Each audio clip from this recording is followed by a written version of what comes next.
party start. What are you doing? Yeah, what is this? What is this? There's a little hat. Yes. Oh.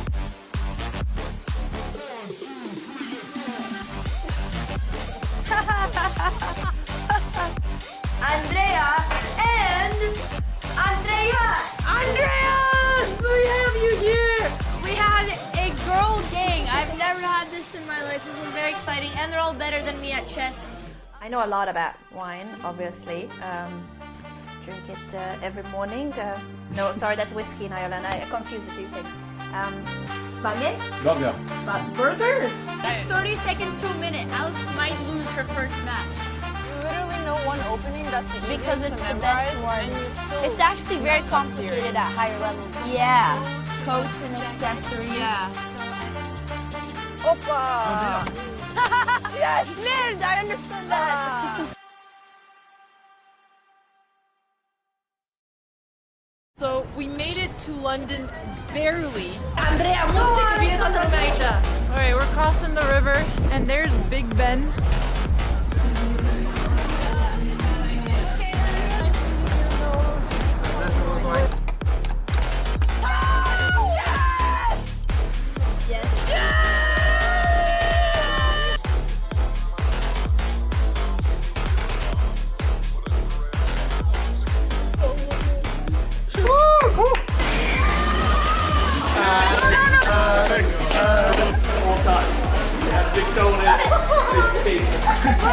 This is supposed to be team chess. Okay. I'm tired. That was fucking terrible, I'm never doing it again. He couldn't get a gambit already, palms are sweaty, they're heavy, but on the service he's in check already. I'm so powerful!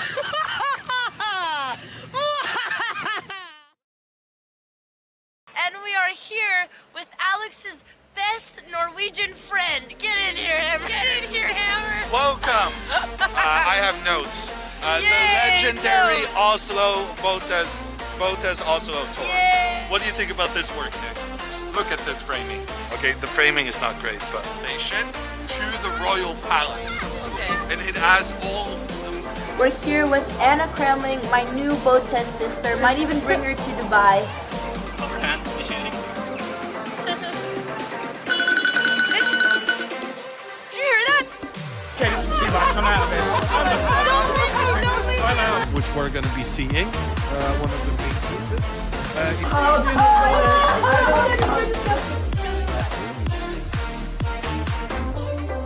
Good tidings we bring to you and your friends. We wish you a Merry Christmas and a Happy New Year.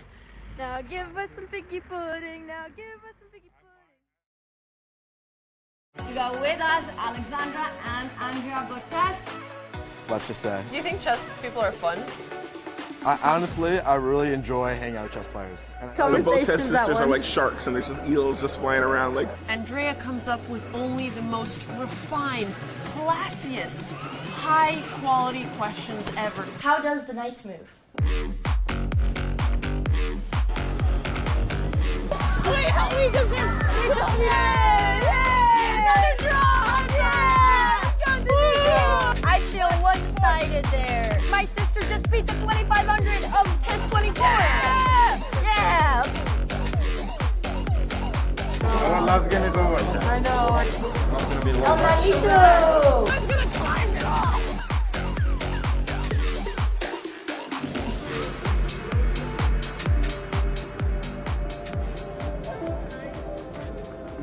Is it over? Why are you still here? It's not going through. Look, Alex, what else did you want? Where's the radar going through? Bonjour, Alamon. Bienvenue à Paris. Yeah, party start. What are you doing? Yeah, what is this? What is this? There's a little hat. Yes. Oh.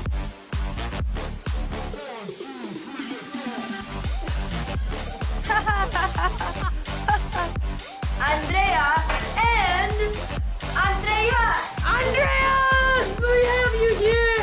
We had a girl gang. I've never had this in my life. This was very exciting, and they're all better than me at chess. I know a lot about wine, obviously. Drink it every morning. No, sorry, that's whiskey in Ireland. I confuse the two things. Spaghetti? But Burger? It's 30 seconds to a minute. Alex might lose her first match. Literally no one opening that's the Because easiest it's to the best memorize, one. and you still It's actually very mess up complicated theory. at higher levels. Yeah. Coats and accessories. Yeah. Opa! Yes! Merde, I understood that. So we made it to London barely. Andrea, All right, we're crossing the river, and there's Big Ben.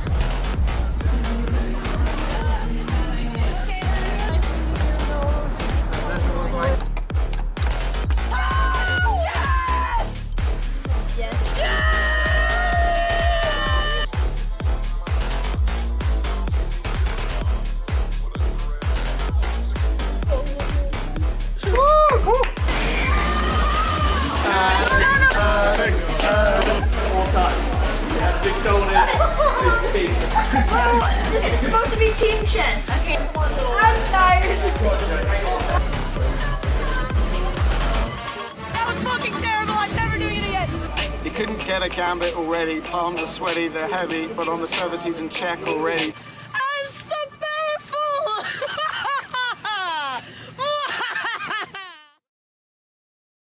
And we are here with Alex's best Norwegian friend. Get in here, Hammer. Get in here, Hammer. Welcome. I have notes. The Yay, legendary notes. Oslo Botez Oslo tour. Yay. What do you think about this work, Nick? Look at this framing. Okay, the framing is not great, but station to the royal palace. Okay. And it has all. We're here with Anna Kremling, my new Botez sister. Might even bring her to Dubai.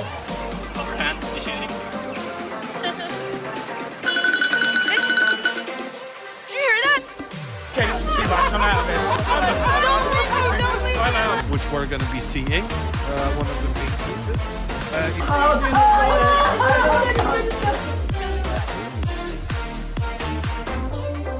Good tidings we bring to you and your friends. We wish you a Merry Christmas and a Happy New Year. Now give us some piggy pudding. Now give us some piggy pudding. We got with us Alexandra and Andrea Botez.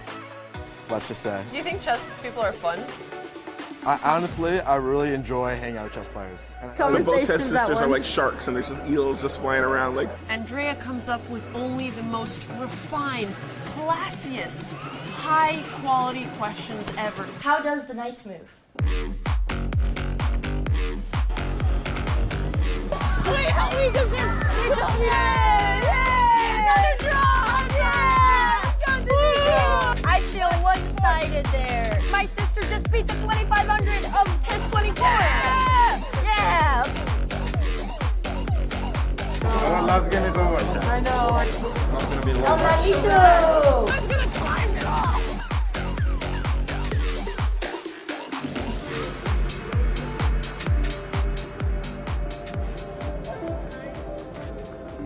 Is it over? Why are you still here? It's not going through. Look, Alex, what else did you want? Where's the radar? Bonjour à la monde. Bienvenue à Paris. Party start. What are you doing? Yeah, what is this? What is this? I am reliably told that we have cameras. Welcome everyone to this third round of the Reykjavik Open, the second round of the day. A bit more energy today. Well, not today, but now for this round. Because thank God it's not 10 a.m. anymore. And good morning to all of you who skipped the first round. Honestly, you did well. You prioritized in good fashion. Unfortunately, the last round was a disappointing one. Alexandra getting outplayed by an international master, and Andrea making a big blunder in her opponent's time trouble. to give up some good chances of a result. We can see here that Andrea arrives at the scene. Alexandra already ready for her game. Alexandra is playing a US player, actually. Jivan Karamseti, 2187. He's actually lost quite a lot of rating in the last couple of months. So he's not on great form. And Alexandra, last time she had the black pieces, she managed to beat a much higher rated opponent than this. So I think it's fair to say Alexandra is hoping to go for the win today. And in the background, we see Alexandra chatting with Andrea's opponent. Andrea today is playing Philip Clare, a 1600 rated player from England. So all English speaking on this row, this round. 2 Canadians and an American and an Englishman. I'm sure that's the beginning of some kind of a joke. Can we flip Alex's board? Okay, I swear to you guys, I flipped her board.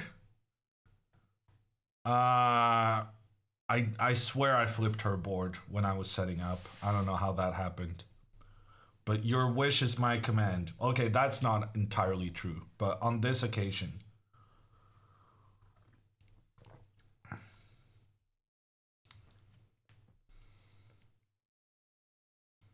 I have a question because Andrea and her opponent discussed the match after Andrea resigned.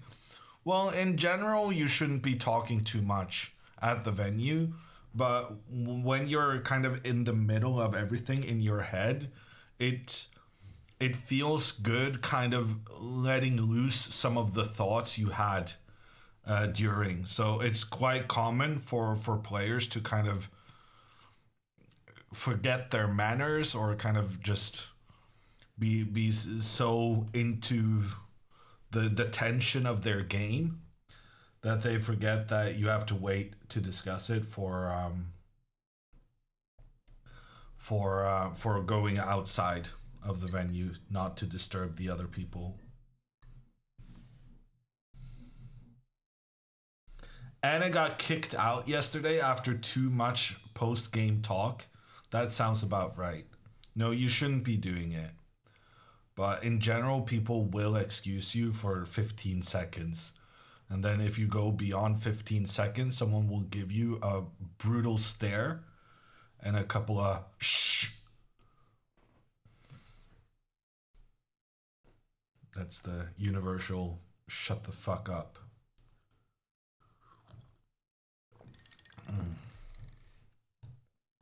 How early before the game starts do you sit at the board? I'm not in the Carlson school of sitting at the board before the game, in that I never show up before the game is supposed to start. But I don't maximize my time at the board. So it's definitely a thing that you build up some nervous energy if you're sitting at the board for too long before you get to see the first move and how the game progresses. So preferably you want to do like perfect timing 3 minutes before the game so that you have just enough time to start writing down your score sheet and adjusting your pieces, but you're still there for the bell or the whistle or however they choose to start the round. The problem is that most of the time the rounds are delayed. Like now, for instance, the round still hasn't started and it's 5:03. So arriving very close to the game start is usually the good idea. Are the streamers setting up the cameras on their own? Yes.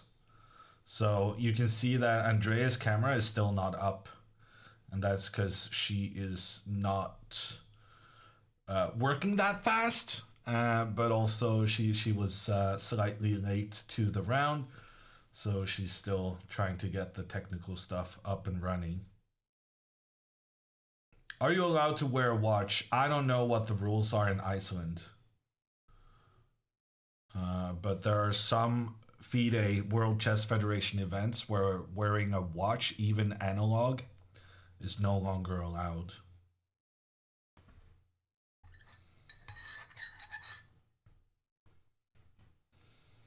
Do chess players use doping?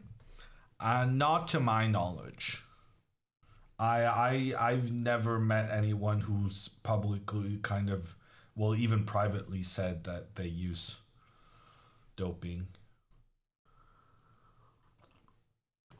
But also the World Chess Federation wants to be part of the Olympiad, and in order to be able to try and become part of the Olympiad, you have to be part of the WADA, the World Anti-Doping Association. So I have taken a couple of doping tests during like big FIDE competitions. But we only have doping tests in competition. We don't have like you have to report your location like some of the blood doping sports have. Andrea going for another London? I mean, I assume so. Can you imagine a world in which Andrea is not going to play the Jabava London? We all know what's going to happen. And there's no use for me to express my dismay anymore. It's inevitable.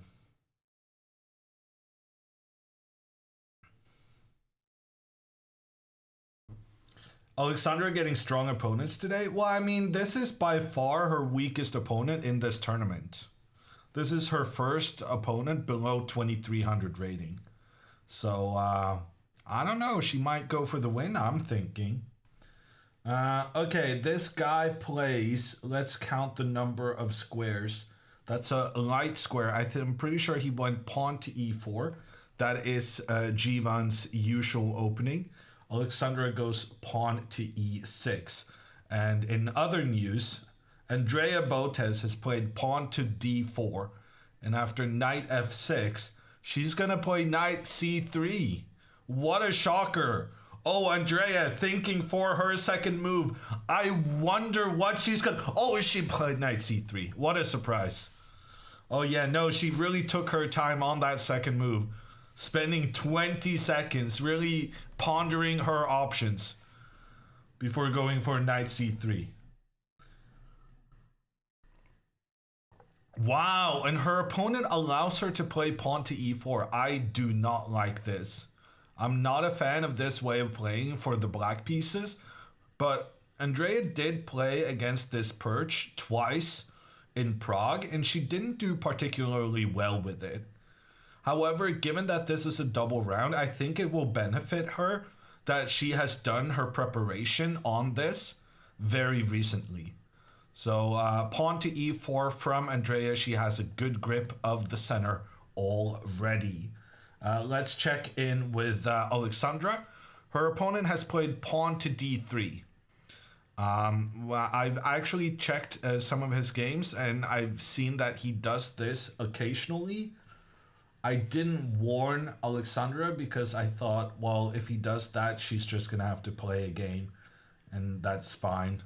No need to overthink it. And she's not overthinking it. She's playing pawn to d5, knight to d2. The idea here is that after pawn takes pawn, then the pawn can take back without the queen trade being possible. So that's the point with this knight d2 move. Alexandra plays knight f6. Her opponent plays knight f3. And now both c5 and bishop to e7 are good moves. Going back to Andrea, her opponent plays pawn to d6. And I'm trying to remember what Andrea did. Like last time she played h4, no? She played h4 like super early. And then the other game, she went bishop f4. So she's playing bishop e3. I think this is what she did in Prague as well. And then after bishop g7, she played h4. I'm pretty sure this is what happened. Because I remember vaguely what happened in that she made this... Well, she made me quite unhappy in the way she pushed her pawns. She pushed both her pawns, didn't she? And she left this gaping hole on the g4 square, allowing the knight to jump in, and now there's no white pawns to kick the knight out. So this was her game in Prague, and I'm kind of hoping she will be a bit more careful about giving the opponent access to a square where she has no pawns that can push them away. Bishop g7 is on the board. And now the question is, will she repeat her h4 move?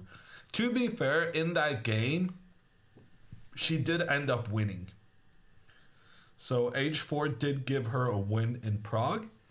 But on the other hand, maybe she studied the aggression and decided that it was too much aggression. I'm not sure I can even convince myself to finish that sentence. Andrea thinking something is too much aggression.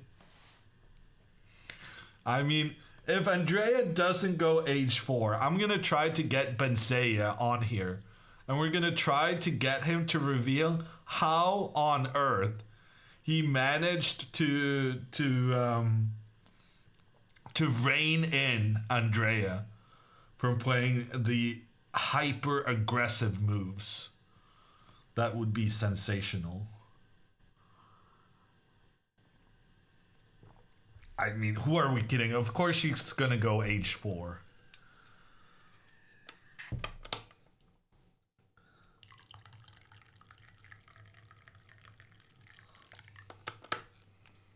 Okay, Alexandra's opponent plays c3, and Alexandra goes c5, and now he goes g3.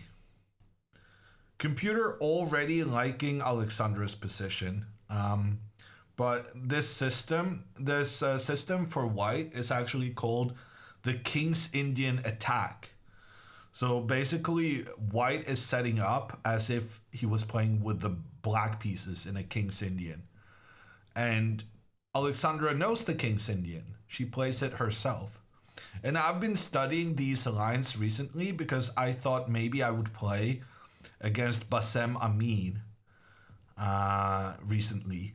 And he is the biggest expert in this for the white pieces. So I was studying some of the lines and the way Bassem Amin played it. And interestingly, Bassem never plays pawn to c3. He always likes to have his pawn remain at this c2 square.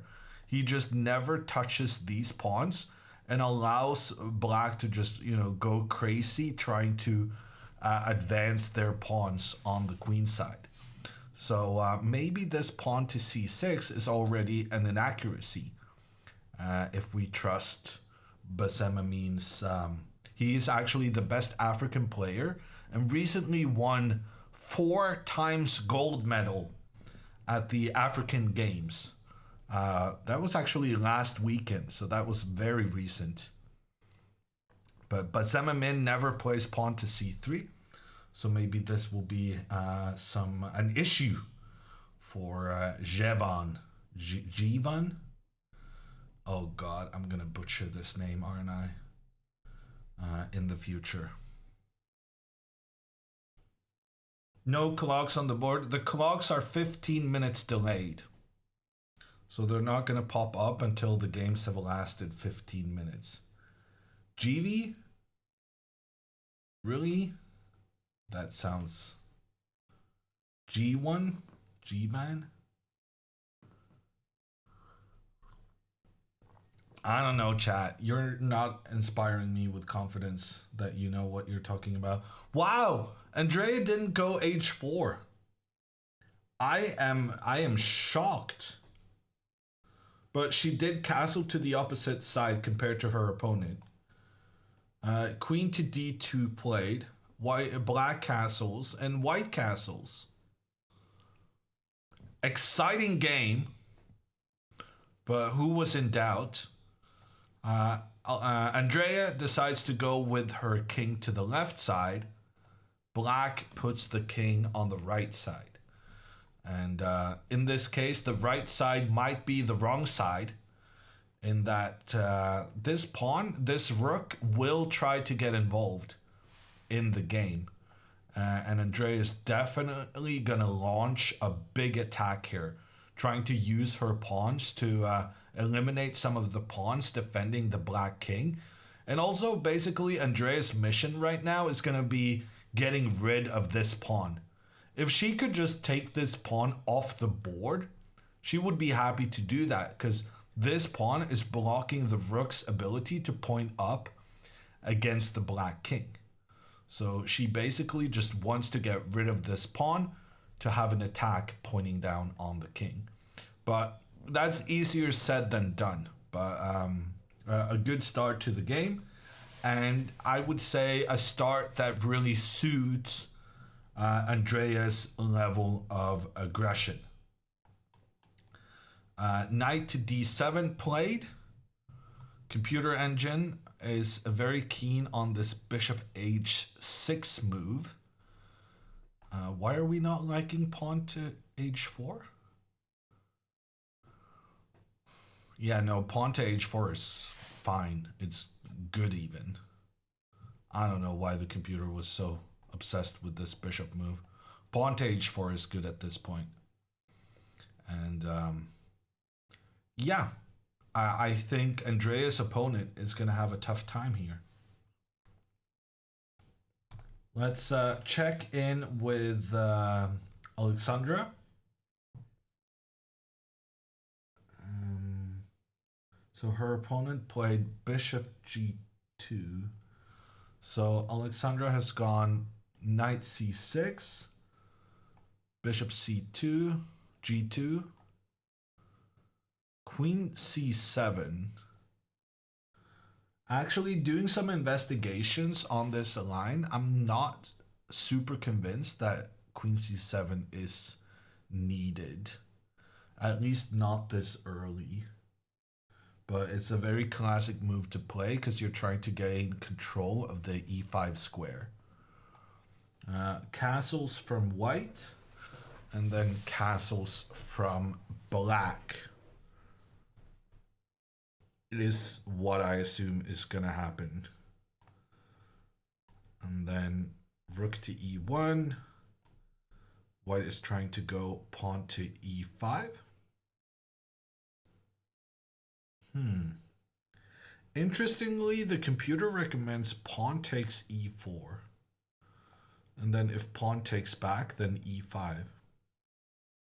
Somehow the computer thinks this is better for black, but I don't know about that, because here you create this square on d5 where there are no black pawns that can challenge a white piece should they successfully land on the d5 square.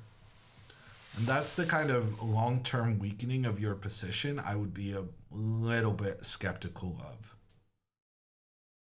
But on the other hand, if you get good development, like get your bishop out, get this rook into the center. I mean, black is fine in these lines in multiple ways. So it's just a matter of taste, how Alexandra wants to proceed. Would like to see her castle though.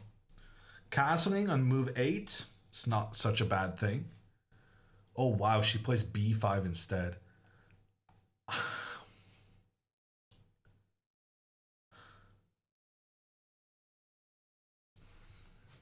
Alexandra is legitimately allergic to castling.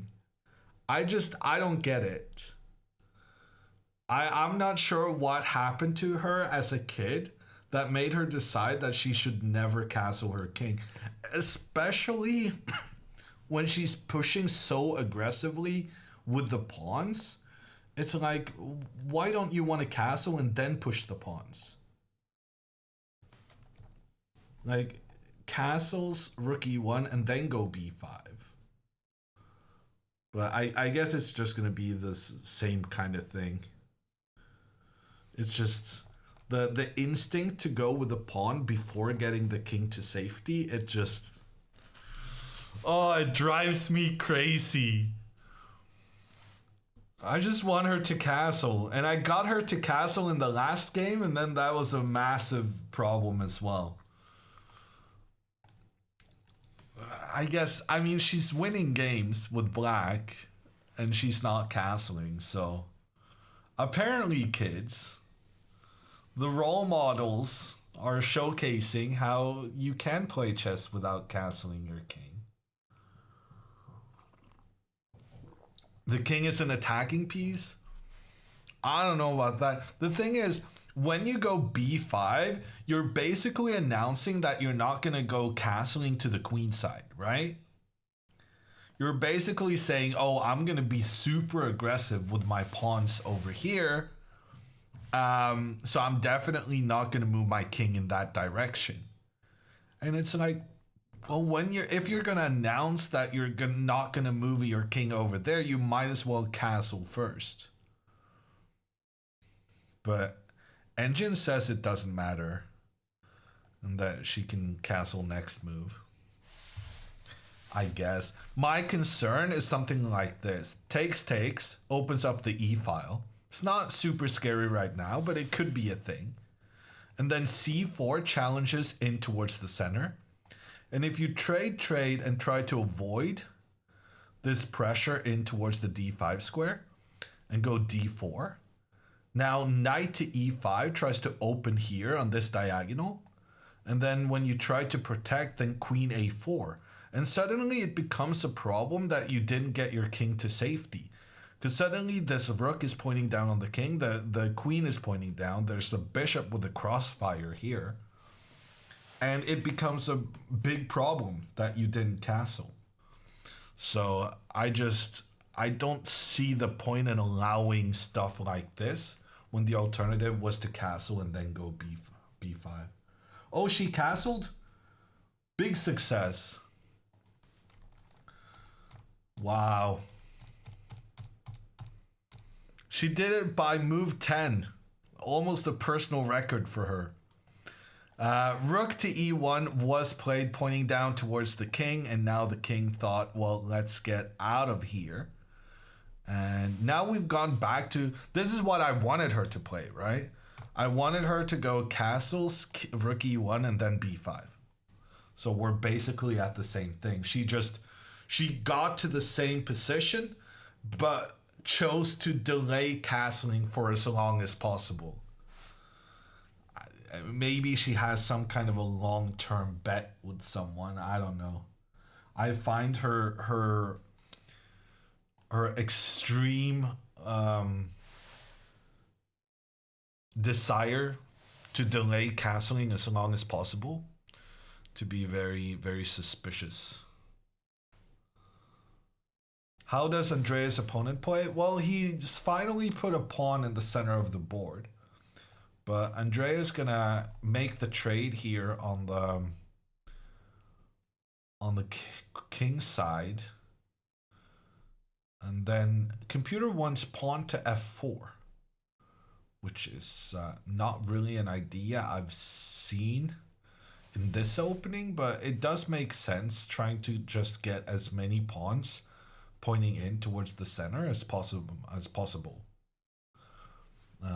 And it does feel like this kind of position should suit Andrea very well, in that her natural instinct is always going forward.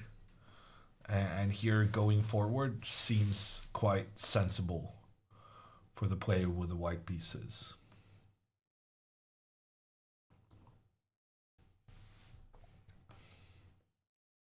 Can you upload your legendary Oslo Botez Tour PDF somewhere? I will have you know that it's not a PDF, it's a Word file.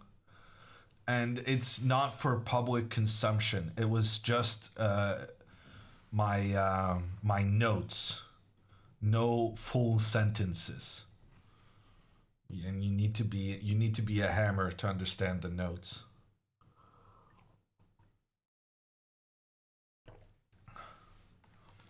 Okay, what has happened? Nothing on Alexandra's board. Her opponent is thinking. And Andrea is thinking for once. Well, I've actually caught up with all the moves.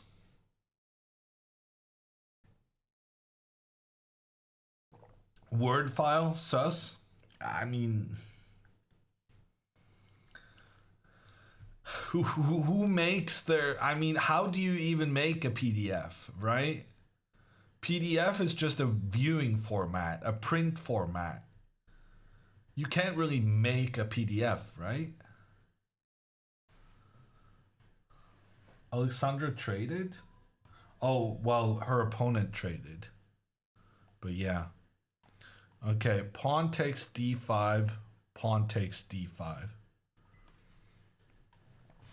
So we're not going to get the classic attack with the pawn advancing in the center and allowing black to freely try to advance the pawns on the queen side. Here instead, we're going to have white trying to aim the bishop in particular in towards this d5 square. And this, I feel like, is part of the reason why I'm not sure queen to c7 is necessary this early. Because I studied some of these lines and I kind of realized that stuff like this, like, you're not going to be able to prevent pawn to e5 in the long run regardless. So the only thing you kind of should be attentive to in terms of the order in which you execute your plan is going to be against this pawn takes pawn thing. But in here, in this position, without the insertion of the moves rook e1 and queen c7, we can see that black benefits from leaving the queen on the initial square because the queen now helps to protect the only real major weakness in black's position, the pawn on d5. And this, I think, is part of the reason why I think queen c7, like Alexandra did, it's incredibly common. Like, it's not like a mistake in any way. It's one of the most common ways of playing this position with black, but I'm not sure it's necessary. I think you could just castle and go b5.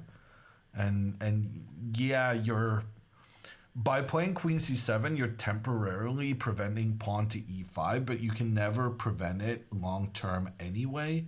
So you might as well just not prevent it and be better placed in case white chooses the other plan to trade in the center. So interesting nuances there. And maybe I'll try to tell Alexandra my feelings on the subject. So b5 was played. And then rook e1 castles. Takes. And has he moved? No, he's still thinking. So Alexandra's position is very much fine. She has very far advanced pawns. So that's basically what her opponent is going to try to exploit. White is going to try and say that you've been too aggressive with your pawns, and this can be punished with this bishop maybe pointing in against this pawn, and then something like this bishop could gain time attacking the queen, or maybe like a rook could come and point down on the queen to kind of emphasize that this queen is really not super well placed on the c7 square. And sometimes you can go with the knight and try and maneuver the knight around and have the knight attack this d5 square. Also, the bishop can try and go to g5. So here, actually, the computer is recommending knight to f1, which makes a lot of sense because you're then threatening bishop to g5, the bishop tries to eliminate one of the defenders of the d5 square, and then you can also then come with your knight up to e3 to try and attack that pawn afterwards. So in this position, I would probably play pawn to h6, simply because I want to prevent the white bishop for trading itself off for my knight, because even though this is a knight, this knight has a really important task of keeping the d5 pawn defended. So something like this I would expect coming up. Andrea, she has traded the bishops. I remember a game in Prague.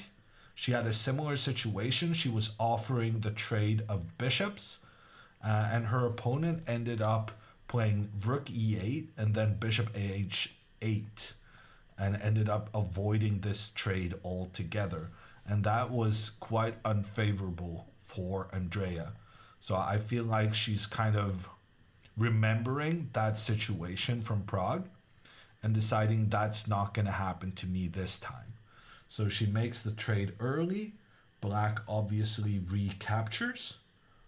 And now pawn to f4 is a very good move for white, putting pressure in towards the black center and the pawn on e5.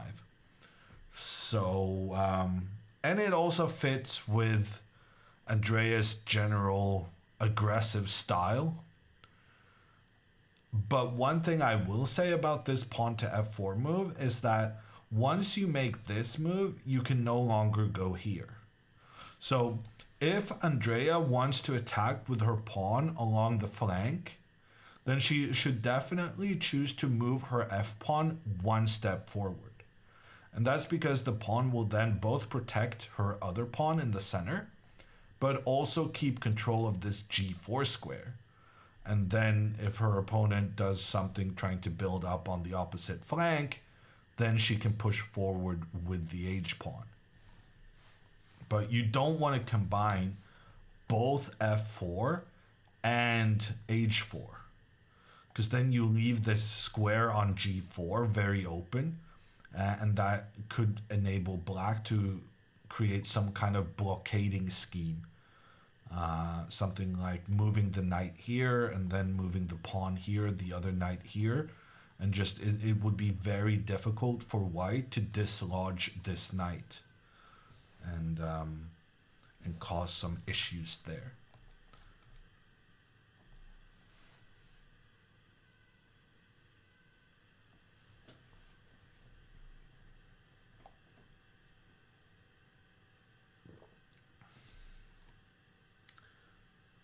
Is Alex king? I think you mean Andreas king, Felix. Is the king not supposed to be on c3? So in normal, when you castle to the right side, your king is adjacent to the side file, right? But when you castle to the queen side, to the left here, that means that you don't get your king as close to the corner, because the castling move is moving the king 2 steps in the direction you want to go and then move the rook over. So when you castle to the queen side, you actually don't get the king as far out on the side of the board, which is actually very interesting, because it means in queenside castling, one of the most common moves to follow up with pretty soon thereafter is going king b1 and actually taking some extra time getting that king out towards the corner of the board. But you also gain an advantage from this, because the rook actually traveled an extra square compared to what the rook would on the opposite flank, which means the rook immediately goes into one of the 2 central files on the board. And oftentimes castling queenside can be extra advantageous for this rook, because it immediately gets involved down one of the most important files on the board.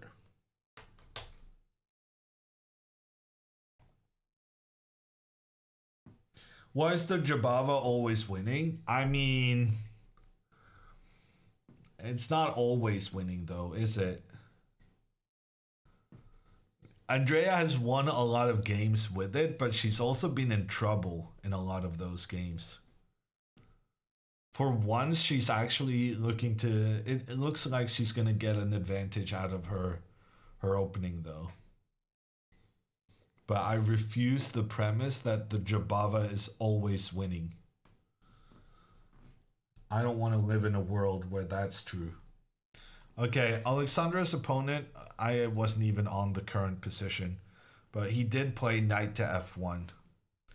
So now Alexandra needs to be concerned about this bishop coming out to try and trade with the knight. The bishop could also come in to attack the queen. There's some unpleasantness to watch out for here for Alexandra. So my suggestion was pawn to h6, which prevents the bishop from going here, but it also prevents the knight from going there. Because the alternative the computer is recommending for black would be to go bishop to e6 and have this bishop help protect in towards the center of the board, and in particular black's pawn on d5. However, then I would be like a little bit nervous about knight to g5, because the knight really can dislodge this bishop very easily from that square. As it turns out, maybe I'm overestimating this for white, because here you can just move the bishop, attack the queen, and when the queen moves, then you can attack the knight, force the knight back, and you can go back to the e6 square if you so choose. So probably knight to g5 is just nothing to be afraid of. So bishop to e6, good move. Pawn to h6, good move. Can we figure out any other natural move? Like rook to e8 feels fairly sensible. But then bishop f4 attacks the queen, and if we try to block with our bishop offering the trade, then there could be some issues with white rook trading with the black rook, which lures the knight away from its defensive positioning, and then the white knight could come forward and try and attack in the center. So I'm really hoping for... Well, bishop to e6 is probably the best for Alexandra. And then h6 is a good second. Maybe pawn to a5, a third choice. But right now, things are happening in the center of the board. So I think Alexandra needs to abandon her advancing the pawns on the queenside plan. And instead focus on, well, basically just trying to keep everything protected in the center.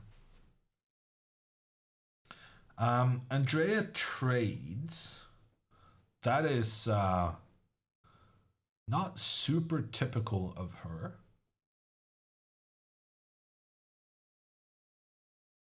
I'm assuming her opponent will take back with the pawn, because you want to have a pawn taking control in the center of the board. Interestingly, the computer really dislikes this for white, but it also really liked this for white if you didn't trade the bishops first. So here, computer says big advantage white, whereas after you've made the trade of bishops and then make the trade in the center, here computer says equal. And the big difference between those two positions is that after pawn to h4, if Andrea goes for this plan, now black has an extra option to defend with pawn to h5 and blockading the white pawn from progressing the way it wants to. And that's why sometimes you want to delay the trade between these two bishops, because here after the trade and then h4, there's no pawn to h5 because the white bishop Normally, when you go with your bishop out here, you're just thinking, oh, I want to trade with the black bishop so that I eliminate one of the most important defenders in front of the black king. But actually, it turns out this move is also blockading the black pawn from blockading the white pawn, right? The bishop is making sure that the black pawn cannot blockade the white advance, which secures white's ability to continue forward on the next move.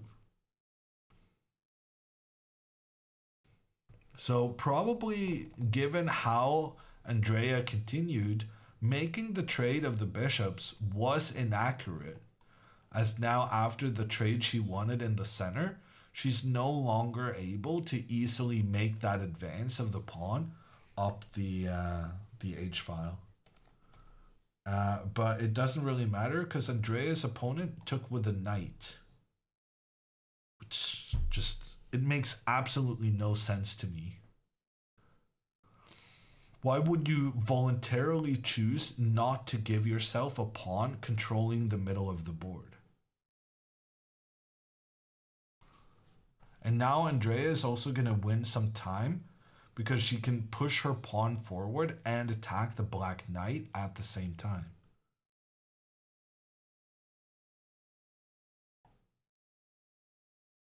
Knight back, and then... yeah, I'm not sure how Andrea should continue forward, though. I guess knight to f3, but then black is going to get some counterplay, pointing his rook together with the knight against the e4 pawn. But computer really likes white's position. And it's not too surprising because when you have two pawns standing next to each other like this, you control both the light squares and the dark squares in the center of the board. And black is not super aggressive with really any of their pieces. You can play like this and just try and centralize everything. Centralizing doesn't really seem like Andrea's style. She is more of a bang bang everyone up into the attack kind of player. But let's see how she approaches this position. The good news is that she's not going to create that horrendous weakening of the g4 square, it seems. Because now she's going to be able to play pawn h4. And now the benefit of Andrea not having been super aggressive with her h-pawn is that if the knight tries to come to the g4 square, it's so easy for us to kick the knight away. Whereas in a similar game Andrea had previously, she went h4 first and then f4.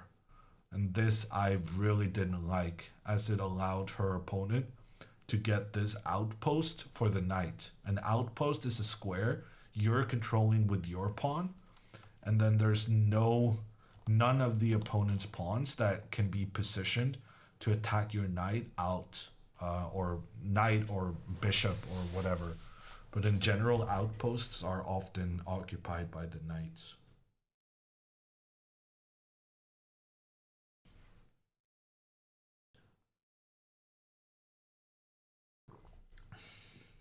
Love me some fish and chips. Love getting checkmated by kids.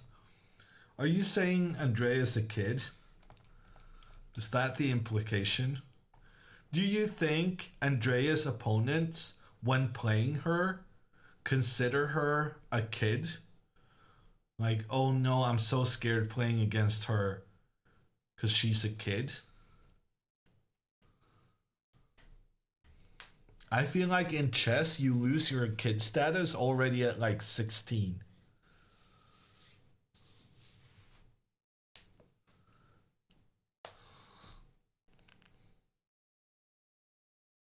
Everyone under 25 equals a child. I mean, I don't disagree from like a worldly perspective, but in the chess world in particular, there is a certain extra fair playing against the youngest of the young. There's this one girl playing in in this tournament. She's also from England. She's 8 years old, and she's almost rated 2100. And she was playing like the European Women's Championship for Blitz and Rapid or something, and she was playing on par with international masters. So that's where we put the bar for scary kids, the 8-year-olds, your 10-year-olds, 12-year-olds. But a 22-year-old? Let me double check how old Andrea is. They've stopped being scary for a very long time. Andrea is 21, 22, thereabouts.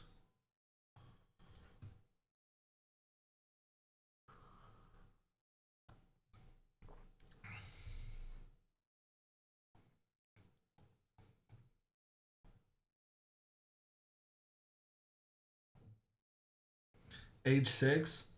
Ooh, Alexandra played one of my moves.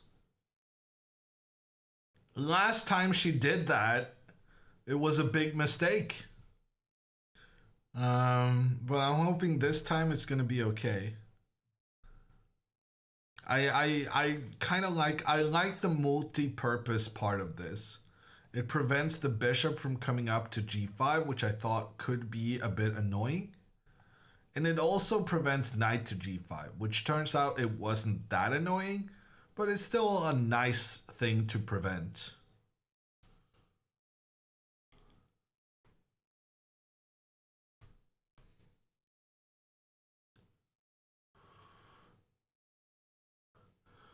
What's the oldest player who became a grandmaster at chess? Well, the thing is, Mercurion, that if you win the World Senior Championship, which is like 65 plus, you're granted the Grandmaster title automatically. And quite a few people have become a Grandmaster in that way. So I think a better question is, who is the oldest player who has gotten the Grandmaster title through the norms and the kind of regular system? I think that's a more kind of skill based. Not that not becoming world champion is terrible. It's just that the World Senior Championship is just not as competitive as it maybe could be or should be. But one of the oldest people to get the Grandmaster title through norms is actually someone who played in my club. He had 2 Grandmaster norms and the rating from way back when he was younger. And then he got his 3rd and final Grandmaster norm kind of just by accident in the Norwegian Chess League. And his name is Leif Øgård. And he became a Grandmaster in 2007 when he was... Oh, he wasn't even that old. He was 55 years old. Man... Oh my... To be fair, in 2007, I was like 17 years old. I considered 55 like ancient. And I've realized that you can't... That I'm uncomfortably close to 55 at this point. That I don't consider that such an old age anymore. But at that time, I thought like, oh, he's super old and he got his Grandmaster title. Oh, that's kind of nice.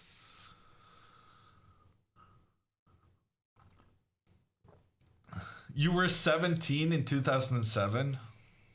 It was better days.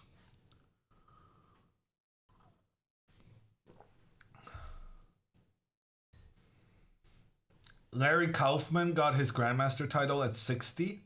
Yeah, okay, so Larry Kaufman beats my guy by quite a lot of years. Some people, I've read some discussions, I've seen this question being asked online in the past, and I've seen some people mention Ben Feingold as one of the oldest players to get the Grandmaster title. But I don't think Ben is that old. Ben Feingold got his Grandmaster title in 2009 when he was 40. Like, how is that old? Are we really mentioning 40-year-olds as sensationally old in terms of getting their Grandmaster title? That's not right. It's late for a Grandmaster? I mean, no, it's not. Normalize getting your Grandmaster title in your 40s. Damn, the US is electing 80-year-old presidents. And you guys are gonna come here and you can't play the peak of your chess powers at 40? Of course you can.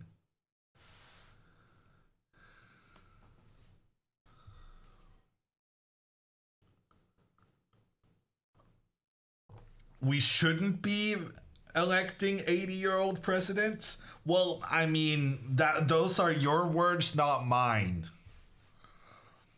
I tend to agree, but, you know, I will say this. In Norway, there's like a lobby working against age discrimination. And let me just tell you that they wouldn't have a job in the US. In Norway, it's a problem that no one really wants to hire you when you're like 55. But in the US, apparently you can get the best jobs at 80, which is absolutely wild.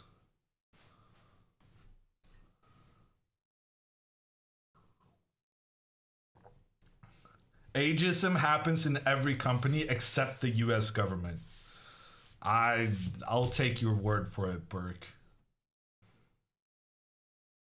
You need quick reactions for chess? Yes, chess famous for needing the ability with a hand-eye coordination.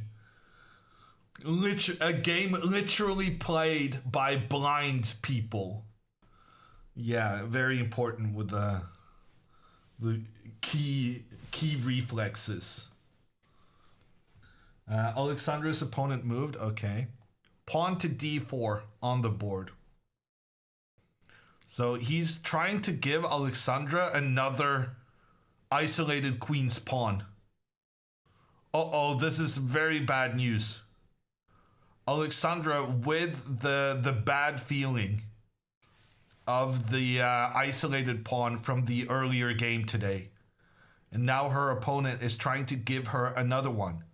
Because if she captures this white pawn in the center, after these trades, black is left with a pawn in the center that cannot be protected by the other pawns. That is concerning. And computer also agrees that black would be in some trouble here, giving white the advantage. So that means Alexandra is very likely to play this move c4, which avoids the trade between these two pawns, and which then also avoids this pawn being kind of exposed to the attack from white's d file. And I mean, to me, this looks like a decent move to me. Computer is not super happy, but I'm not really sure the computer knows what it's doing. Like, why would this be a disaster?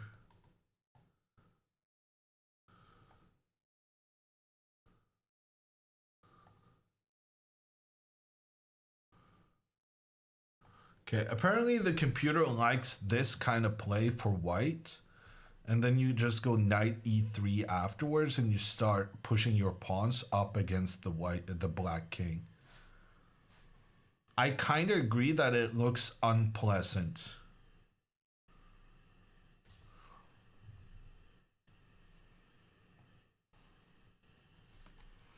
Yeah, no, I kind of agree. That's a bit unpleasant. Top move on the computer is queen to b6.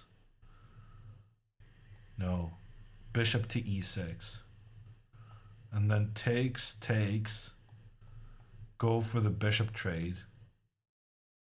But yeah, I understand. I would definitely understand why Alexandra would not be a fan of this continuation. Like here, she would get that isolated queen's pawn in the middle, and she doesn't really have any good justification for why she has allowed her opponent to get that pressure. Computer is saying about equal, but it very much feels like black is the one facing some unpleasantness.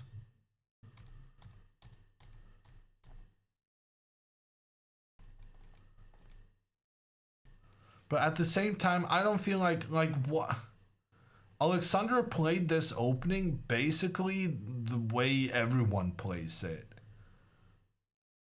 I'm amazed if this playing queen to c7 early has made this big of an impact in the game that she's already in trouble, having played pretty much every sensible move. Like, nothing Alexandra has done has been outrageous in any way.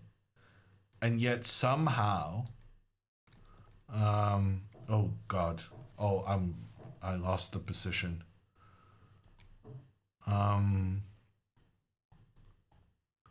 Like she hasn't played super weird or anything, and yet her position is definitely a little unpleasant right now. It's incredible.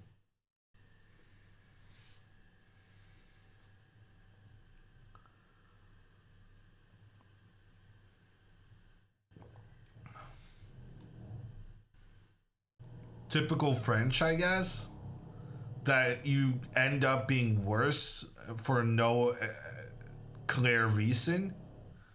That hasn't really been Alexandra's experience with the French in the past, though.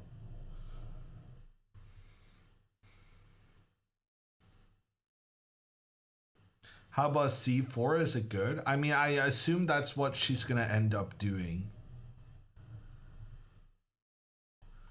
Because she remembers the morning round and she's like, I don't want to deal with an isolated pawn. So then you go c4, but computer did make a reasonable argument for why this is just a bit sad. The white pawns are working very well, protecting each other in towards the center. And then you have the knight, which is kind of the star of the show. Very well located in the middle and incredibly difficult to chase away.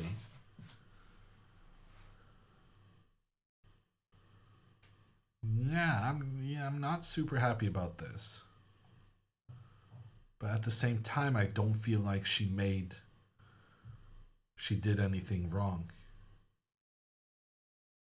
But I guess she did. It's very annoying when your opponent's advantage come creeping up on you and you don't really understand what's going on until you're already in trouble. I would have pinned the knight to the queen myself. Honestly, that feels like a good shout. The one problem with putting the bishop here is that it might provoke the knight coming in to both attack the bishop and put pressure in towards the middle of the board. So there's an issue here with this bishop being too easy to chase away. And if the bishop tries to remain on the diagonal pointing in towards the queen, then the knight can actually jump further forward. And it turns out this black bishop can't get away from the knight's range. Yeah, no, somehow Alexandra got into kind of serious trouble. And I don't fully understand how it happened. In the meantime, in Andrea's game, Andrea has played knight to f3. A sensible developing move, getting the pieces in towards the middle. Life is good for her. If bishop to g4, trying to give white doubled pawns, then she can easily go with her bishop to just keep everything protected. And if the rook tries to attack in the center, Andrea can go h3, attack the bishop, and if there's a trade, she'll be able to keep her center protected thereafter.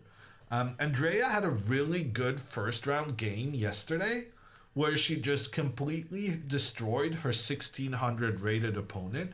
And I made the argument then that one of the key ways of improving your rating is just having consistency in always beating lower rated players. And right now, I feel like Andrea has gotten a good position. She's been good with the white pieces all throughout the Prague tournament, and it kind of looks like she's going to continue in the same vein here. This position, there's an equal amount of pawns, but look at the eval bar. Computer is saying white has an advantage of 3 pawns, despite the pawns right now being completely equal, which really just illustrates the benefit of white's control in the center of the board. We got all of this covered. We also got the queen and the rook. Like, everything is under control. And you have the long-term plan of just chasing these guys up the board against the black king. So I'm not sure what black is going to do. This bishop needs to get into the game.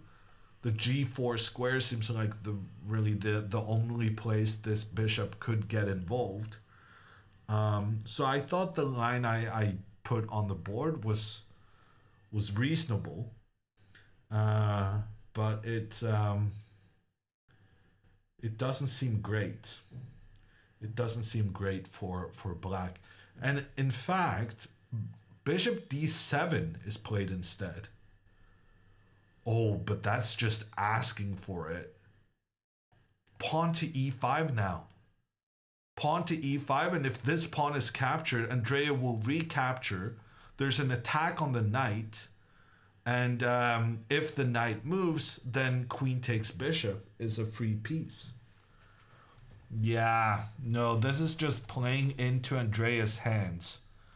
Pawn to e5 just became even more powerful, considering this bishop's placement. And I don't think there's anything in the world that can tempt Andrea away from just advancing her pawns forward into the opponent's half. So pawn to e5 almost certainly going to happen, in my opinion. In the meantime, in Alexandra's game, she has played the chat suggestion of bishop to g4.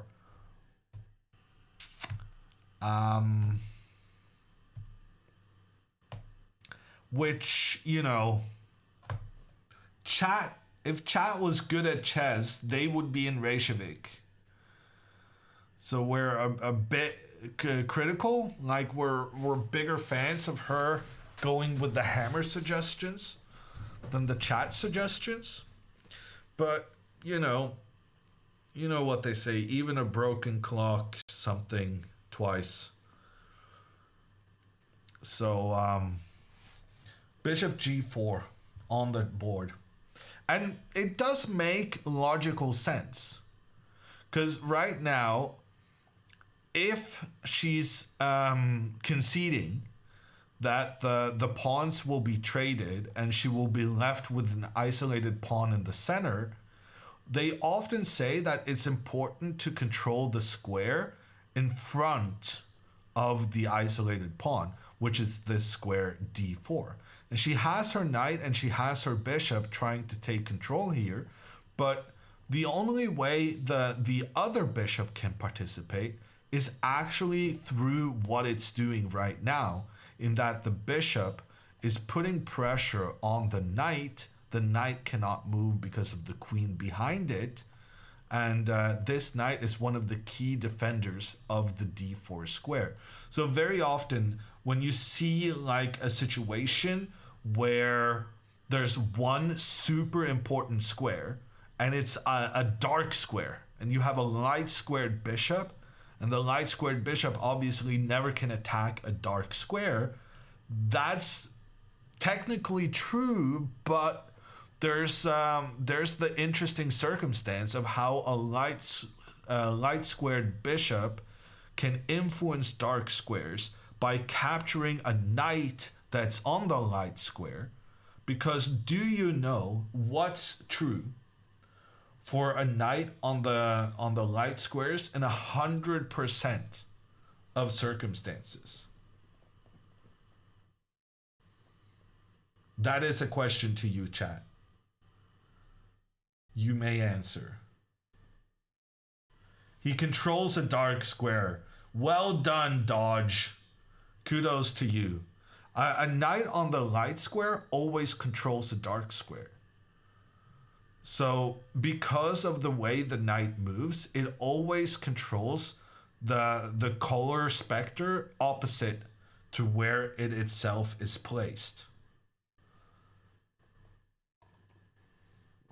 So a light squared bishop can always influence the dark squares by trying to eliminate an opposing knight, because then you eliminate a knight who was trying to control the dark squares. How does the knight move? You're gonna have to talk to Andrea about that.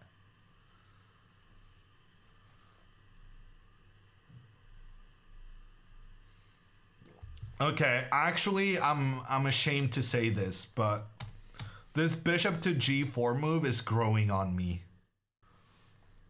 Because one of the other things is that I was concerned about this knight to e3 move, that it would be too easy to just both attack the bishop and attack the pawn in the center. But it actually turns out that here, if you just move the bishop back, you've kind of accomplished something in that you provoked white into putting the knight in front of the bishop, and you're blockading the bishop's ability to participate in the game. So yeah, you got your knight to a good square, but you also ruined your bishop. One thing you could try is bishop to f4, and then after the queen moves, then you can go knight to e3 and say that, well, now the knight is not in the path of the bishop because the bishop got out first. But even in these circumstances, like, now this bishop is struggling to control the d4 square, and Alexandra has her queen, her bishop, and her knight trying to take control here. So she has really good control of the square in front of the isolated pawn, which means that there's a fair chance Alexandra will be able to push that pawn forward in the future. And if the knight moves back to try and control this square, well then, yeah, stuff is happening here. So I'm kind of liking this. Oh God. Okay, so knight e3 was played, and then instead of moving the bishop back, saying that it's a success that we've managed to get the knight blockading the bishop, Alexandra has captured on f3, after which the computer says it's game over.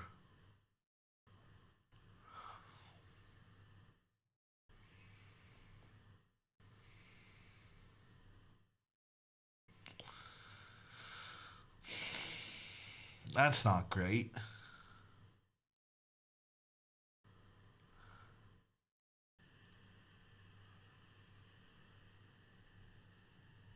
Okay, so apparently it's very important that white take back with the queen. The idea being that after pawn takes d4, Knight takes d5, takes. Oh yeah. Damn it. The knight is under attack, this is under attack, and the bishop is behind supporting. And why is this just over? Ah, because if the knight moves, you can do basically anything.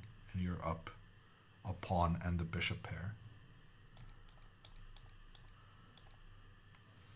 And what if we protect here? Ah, then knight f5, and suddenly this is super scary. Bishop goes back. Yeah, and the knight takes h6. And the queen comes in.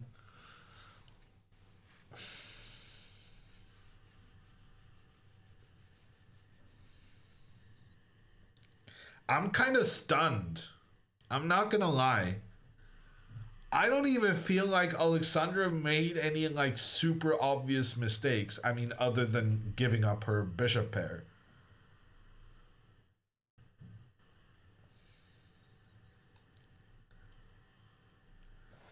And now it's just over? Queen takes, computer gives insanely massive advantage for white. There's the threat to the d5 pawn, and there's the threat of knight f5. In particular, knight f5 looks very scary to me. But knight takes d5 is also kind of free if the opportunity presents itself.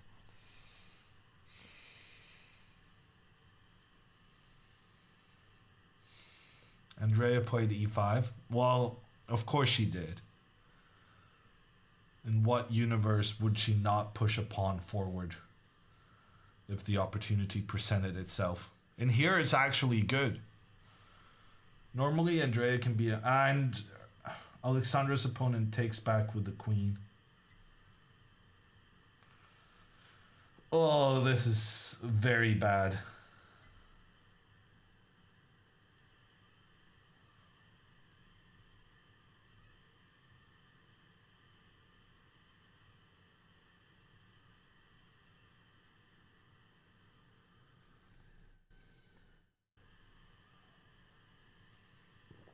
Oh well. Are the twins well known in the chess community? Just to be clear, do you mean the Botez twins?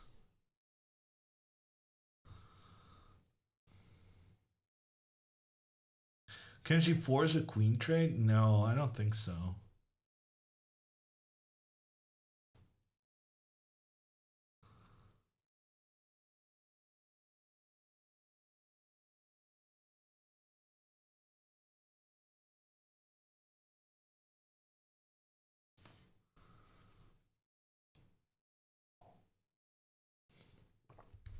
Hey guys, I mean, they've made videos of people thinking Andrea is older than Alexandra.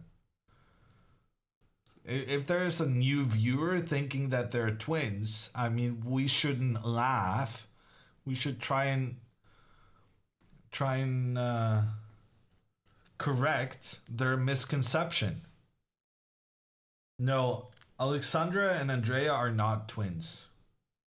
And yes, they are famous in the chess community. We should encourage the rumors. Honestly, we should. Because, I mean, in 2 years, they're going to be the same age. So we might as well get a head start on the rumors we're going to have to fabricate in a couple of years anyway.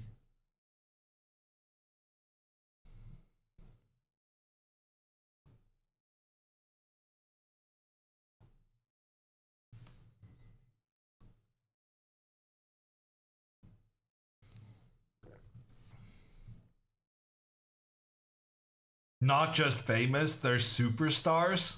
Wow. What's the threshold for that?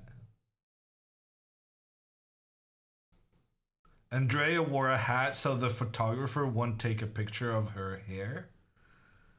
I mean, wearing a hat is a fashion statement, no? Obviously, the photographer is going to take more pictures when you're wearing such a staple piece.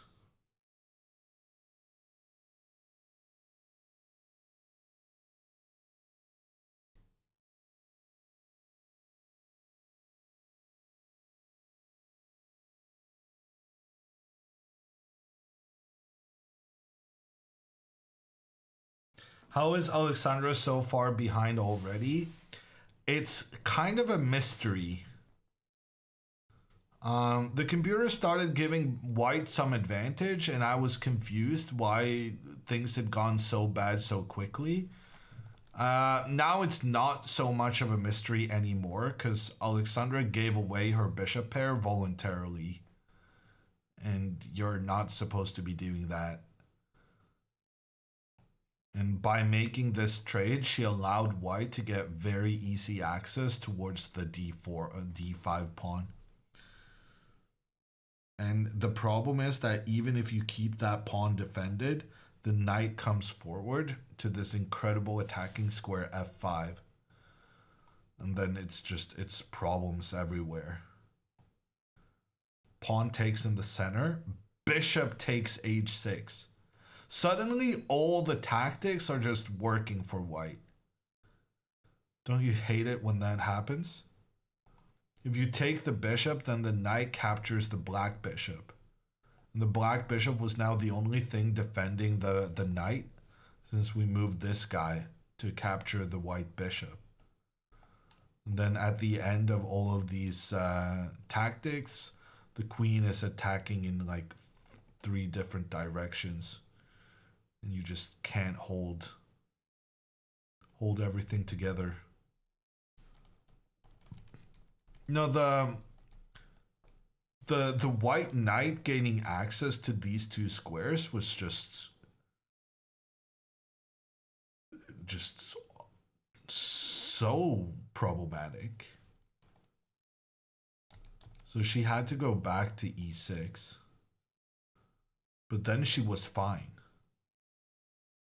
So I guess it's only about a misjudged trade of bishops and then realizing too late that the control of your light squares in the center and on the king side is just...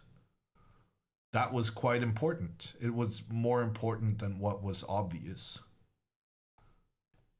Oh my. And I'm checking the computer lines now. Computer's even saying this sacrifice, and then you can just not try and get back the bishop, but just recapture. And apparently this is super, super bad. Queen f5? What is that? Is white even threatening anything? Queen f5, queen g5. Once again, is white even threatening anything? Oh, and then you go knight f5. Like, white has all the time in the world to create their attack against the black king, because we can't, in this position, we can't move the knight because then the queen comes down for the checkmate. We can't move the bishop because then the queen takes the knight. And we're just completely stuck with all our pieces. And white can afford just being super slow in getting the queen closer for the final kill.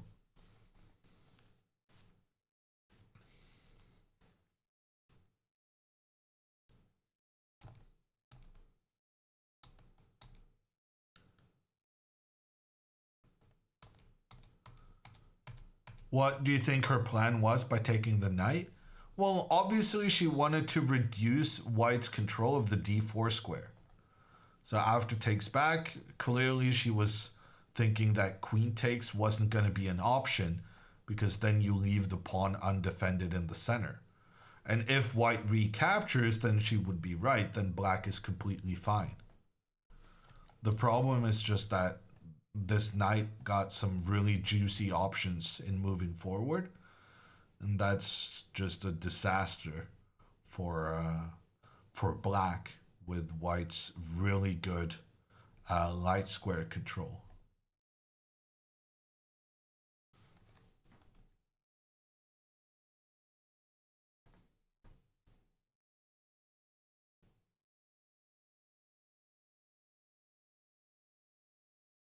Hammer, would you be the highest rated player if you joined this tournament? No, definitely not. Alexandra actually had a training session with Ivanchuk last night. And Ivanchuk was once the number 2 rated player in the world. So there's some big names competing in Iceland this tournament. Knight e8 played? Okay. So the knight keeps the pawn on d6 defended. And now the question becomes, how does Andrea increase her pressure? And it's not actually so easy for her. And I'm not sure I feel like calm moves is necessarily Andrea's strength. Right now, one of the top choices by the engine is pawn to h3, which is a really good move. But it doesn't reek of Andrea Botez, does it? The idea behind this move is simply preventing the bishop from coming up and trading itself with the knight on f3, which is ironic given the situation and how that caused so much trouble for Alexandra on the neighboring board just now. But in Philip's case, getting this trade would actually be a success because this knight participates in defending the pawn on e5. So if black could eliminate the defender, then that would increase his chances of doing something with this pressure against the white pawn. So pawn to h3, the recommended move. But it seems a bit... It doesn't feel like an Andrea move. So I'm thinking pawn to h4. That's more in her style, isn't it? And then if bishop to g4, pawn to h5. This is what I think of when I see Andrea playing chess. And actually, wow, this is interesting. After I input these moves, the computer decided that it liked this plan better than the other plan. So actually, the cutthroatness of Andrea would actually be a good idea here. Sometimes the computer, when you just input some moves, the computer changes its mind and realizes that, no, I actually underestimated these moves you suggest, and now I'm going to give a better evaluation than I did in the previous situation. So now when we go back, yeah, look at this. So computer is saying plus 2.3 for Andrea, which is already a lot. But it's suggesting pawn to h3 as the best move.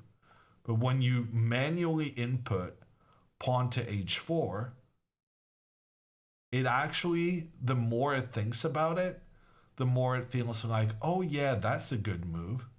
And that might actually be better than the stuff I was thinking about. But in any case, that's very good news for the Andrea fans, because that means Andrea's style is definitely an option here for winning this position.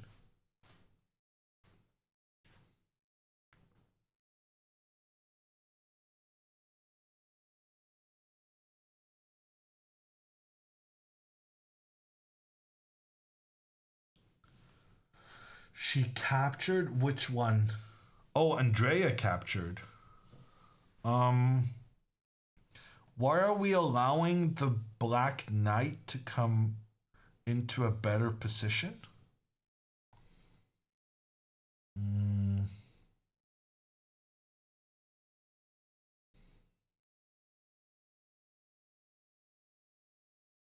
Yeah, that doesn't make any sense to me. That's just a bad move. It made no sense allowing this knight to get off the edge and release the tension. Andrea was so complimentary of me the other week when she said, "Oh, I really listened to what you said about not releasing the tension too soon," and it felt like she was really understanding that you got to live with the pawn tension at times. But here she has released the tension. I would assume she wants to go knight b5 afterwards, because she wants to try and open up for her queen and rook to point down against these numerous black pieces. Okay, and here the computer says black's best move by far is rook to c8, which I can assure you no human is never gonna play. That's crazy. So I'm guessing she'll play knight b5 afterwards, because she doesn't want to have this knight standing here blocking her potential for the queen and rook to attack together. So knight b5 makes perfect sense, and then after the trade, she's gonna have this pressure down on the bishop, and if the bishop moves, she's gonna be able to go with her queen to attack the king, and she'll also be able to ruin the black pawn structure, giving black doubled pawns on the queen side. And this kind of position is gonna be, well, white is much better in this endgame. And while endgames are not traditionally one of Andrea's favorite expertises, it does help when your opponent has a lot of pawn weaknesses. It makes endgames a lot easier to play when you can basically just move your rook over and have lots of pawns to attack, no problem.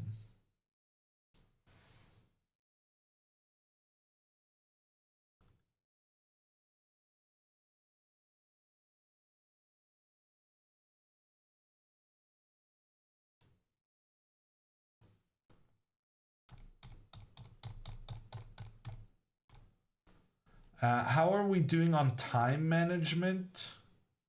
Andrea is down quite a bit. Oh, and Alexandra doesn't really matter. It's harsh, but it's kind of true.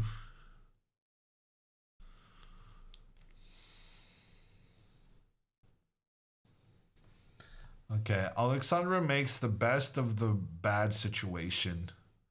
So she needed to defend the pawn on d5. And she brings her rook in to take care of it. The problem is just that after knight to f5, now actually the h6 move is, had the pawn been on h7, maybe you could potentially survive this. But because the pawn is on h6, there's so many variations in which a bishop or a knight can sacrifice itself. It's not even really a sacrifice, because you're always going to win back with the queen's pressure against the knight. Maybe you need to go like knight e4 here. Is that okay? Oh god, that's not okay. There's still a sacrifice. Oh god. Oh no. We can win. The good news is that we can win 2 pieces. The bad news is that even so, the king is just stuck and there's rooks and pieces coming in. Yeah, so apparently this is winning for white. And I'm not having a tough time believing it. The black king is somewhat separated from the rest of black's army. If your king doesn't have a single piece in a 2x2 nearby, probably you're going to lose the game. Especially when you don't have any pieces in that area, but your opponent has their queen. That's bad news. So the issue was castling. Oh my god. She did end up putting her king in a dangerous situation, yeah. But I would make the argument that the king would also be in a dangerous situation had she not castled. Like, when your opponent has a rook pointing down here, you're probably not going to be happy having your king in the same on the same file. I'm honestly, this game is inspiring me to play the King's Indian attack myself. If it works for Bassam Amin, and if it works for Yivan Karamseti, then why couldn't it work for me? And this dismantling has been... It kind of happened out of nowhere. Which is a style I appreciate.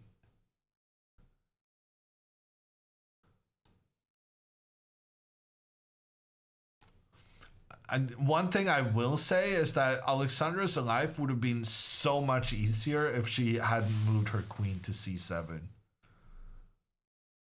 It's not going to be like the decisive mistake, but I'm starting to think that moving the queen up early might just be an inaccuracy. Because it's just not necessary for this opening.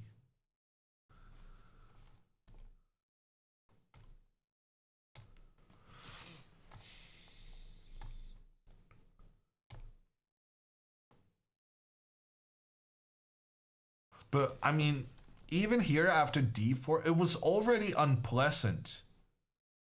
And especially coming from the previous game where she had the isolated pawn, you have some negative emotions about it, and you're like, oh, I don't really want to go through that again. And so she tried to... Well, she couldn't really avoid the isolated pawn, but she was saying, if I'm going to go into it, I'm going to have the most control of this d4 square as I possibly can. And then somehow you thought you were kind of getting in trouble on the dark squares, and out of nowhere you end up giving up your bishop, and suddenly without that bishop your light squares just collapse. I'm very impressed with the simplicity in White's scheme to just end up in a winning position. I'm gonna spend some time looking at this opening. I actually spent some time on this during the Prague tournament. And I'm gonna spend some more time because these positions are very interesting. Maybe Alexandra can play this as white. Because she does play the King's Indian defense. Why shouldn't she be able to play the King's Indian attack? And especially if she's struggling with the white pieces, just give her a pawn structure and a system that she's familiar with. Actually, that's not such a bad idea. Alexandra could play this with the white pieces. And it works against so many different openings. I think it works against the Sicilian.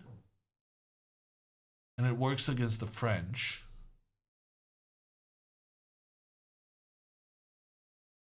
And it works against the Catalan.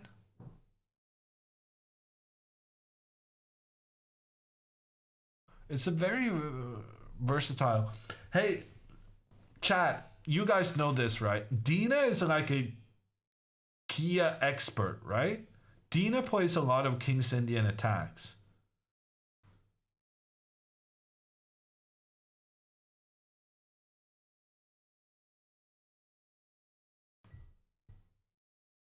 Not sure. I swear I saw her play the King's Indian attack in a game.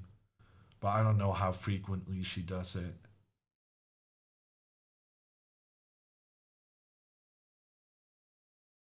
Trying to get rid of another student to Dina? I don't just... Dina's there. If Vasily Ivanchuk can spend an hour analyzing the French McCutcheon with Alexandra, surely Dina can take an hour giving Alexandra some pointers in the King's Indian attack, right?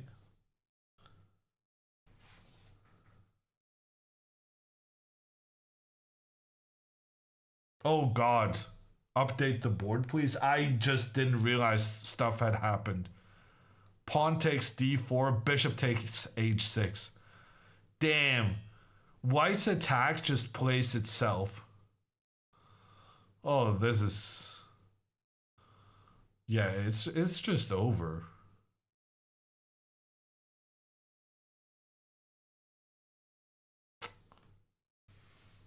What a game for White.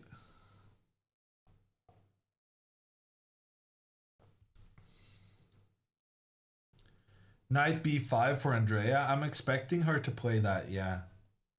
Did she do it? No. I'm not a huge fan of Andrea making this trade, allowing the knight to get back into the game. We thought pushing the h-pawn was very much in Andrea's style, and it was also pretty good. So pawn takes on d6 was definitely a mistake. But now, since this knight is being protected by the pawn, and you want to get rid of the knight so that you can open the scope of your rook and queen, pointing down the d file, knight to b5 just makes perfect sense.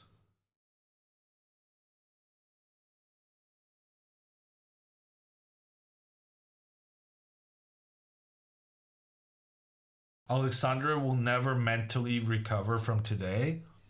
Yeah, she'll be fine. She's still winning rating after this. And she said that poker has really helped her deal with the tilt. And next round, she's going to have the white pieces against a lower rated opponent.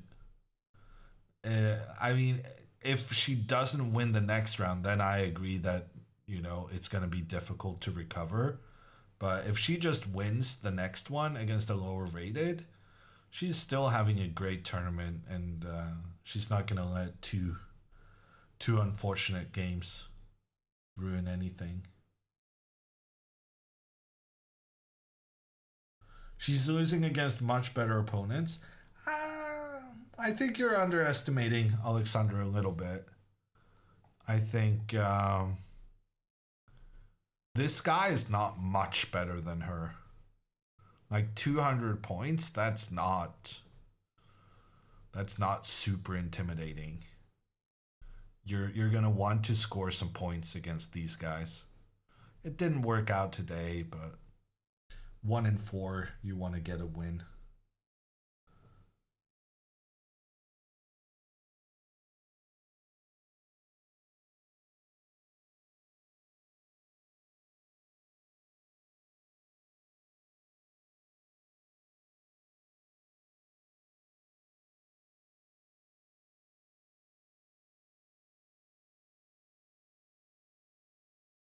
Instead of recapturing on b5, can Andrea play queen takes d7?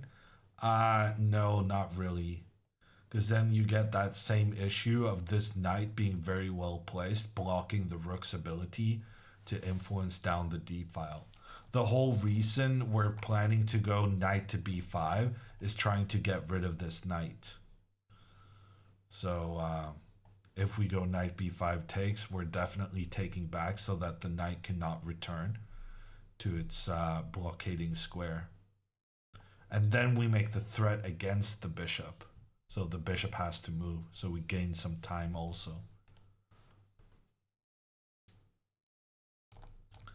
I really don't like... So Andrea's decision to take on d6, it's a bad move. But sometimes you make bad moves. That's fine. It happens. But taking on d6, your opponent plays the only possible move that you could imagine that black would play, activating their knight to recapture. Andrea then spending over 15 minutes thinking about this is not great. when you make the decision to take here, which did get a question mark from the computer, quite deservedly so, when you make that decision, you need to have your plan ready for the next steps. Making that trade, activating your opponent's knight, you cannot do that on a whim. If you're going to activate the opponent's knight, it's got to be with a clear plan in mind moving forward. So, yeah. Andrea she kind of lost the thread here. She still has a big advantage, I think, after knight b5. I'm really liking her position. But it feels unnecessary to allow this knight getting back into the game. Better bad plan than no plan? That's not what I'm saying. I think.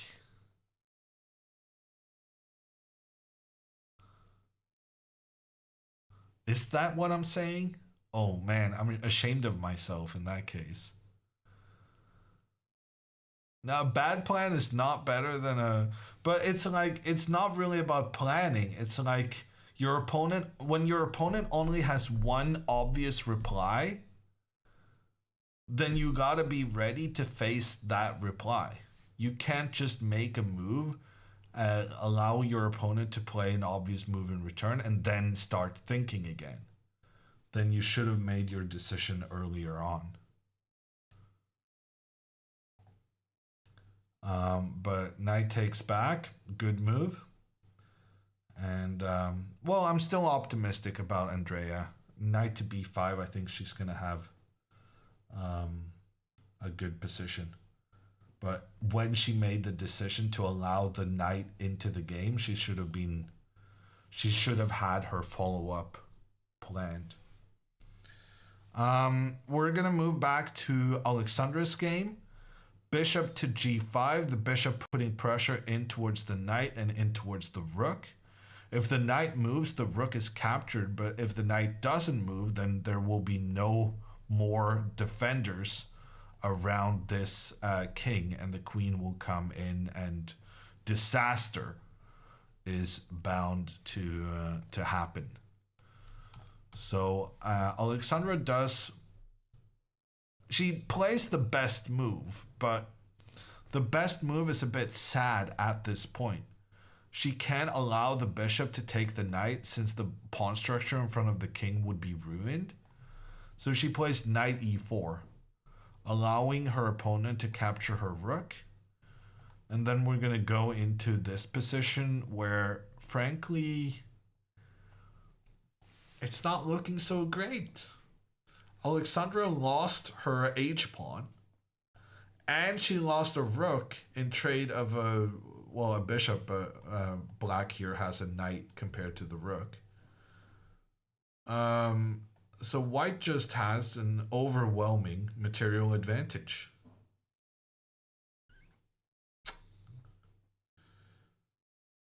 Unfortunately.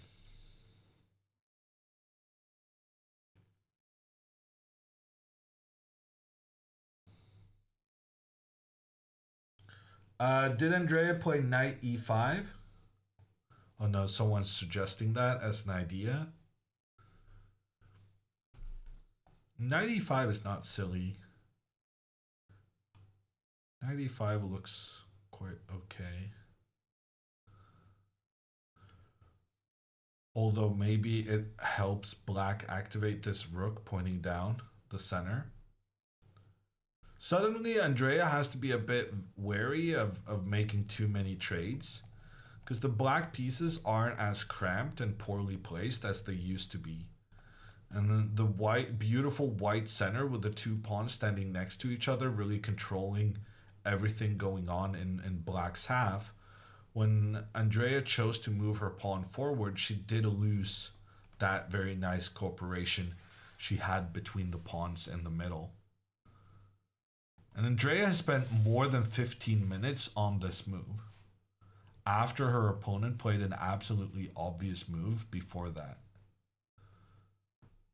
So at this point, I would rather her use 15 extra minutes here and decide to go for the attack while the Black Knight is very passive, rather than first making the trade between the pawns and then thinking here for 15 minutes and then suddenly realizing, no, actually, I regret my previous move. Now that I thought more about it, I didn't want to activate this Black Knight. But now it's too late.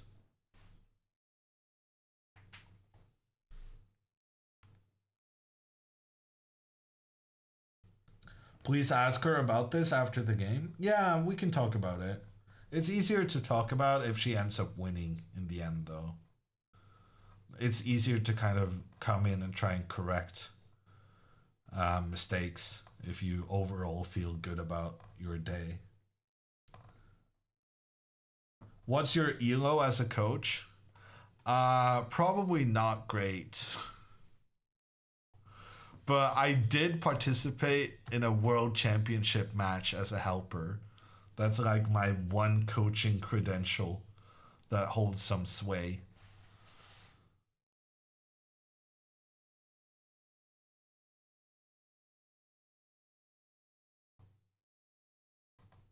Winning is for corrections, losing is for emotional stability. That is well put, Get Number. And I'm not super good with that. Because I tend to do too many corrections even when the mood doesn't really allow for it. But that's why maybe I'm a better coach to like Magnus, in that he doesn't ever need corrections. So there I can just, I analyzed this opening, I have some interesting ideas. Or do you think any of this is good? The coaching Magnus is way easier than coaching Alexandra and Andrea. I will say that. Absolutely no contest. Not even close. Coaching Magnus, way, way, way easier.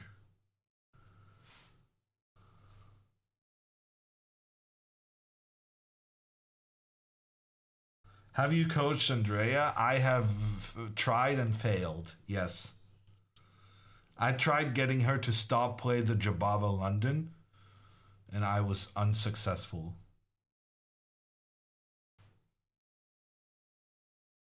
Can you explain why?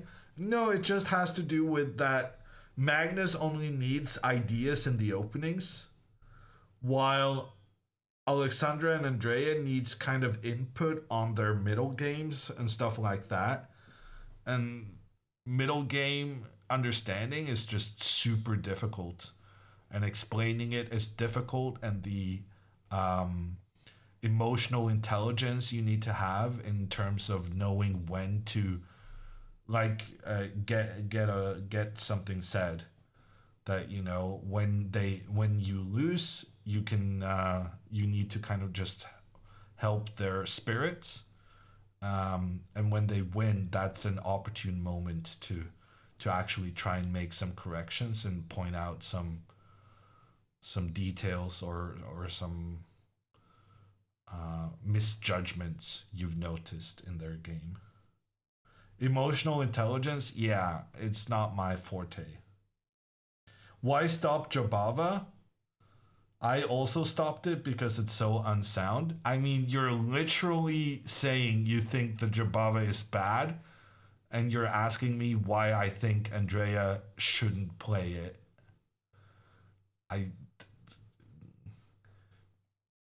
Because it's not good.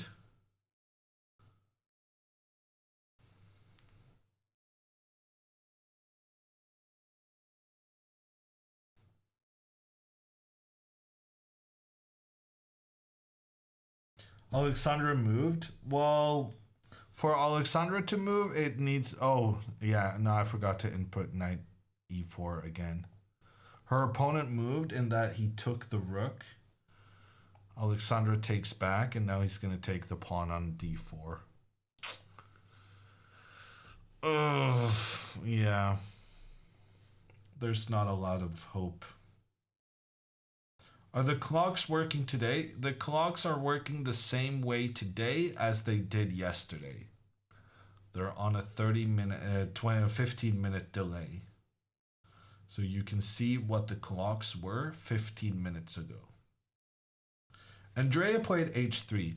Wow. So H3 was the top choice of the computer, but it was also the top choice of the computer in this position. Remember how we talked about preventing? I said H3 wasn't Andrea's style.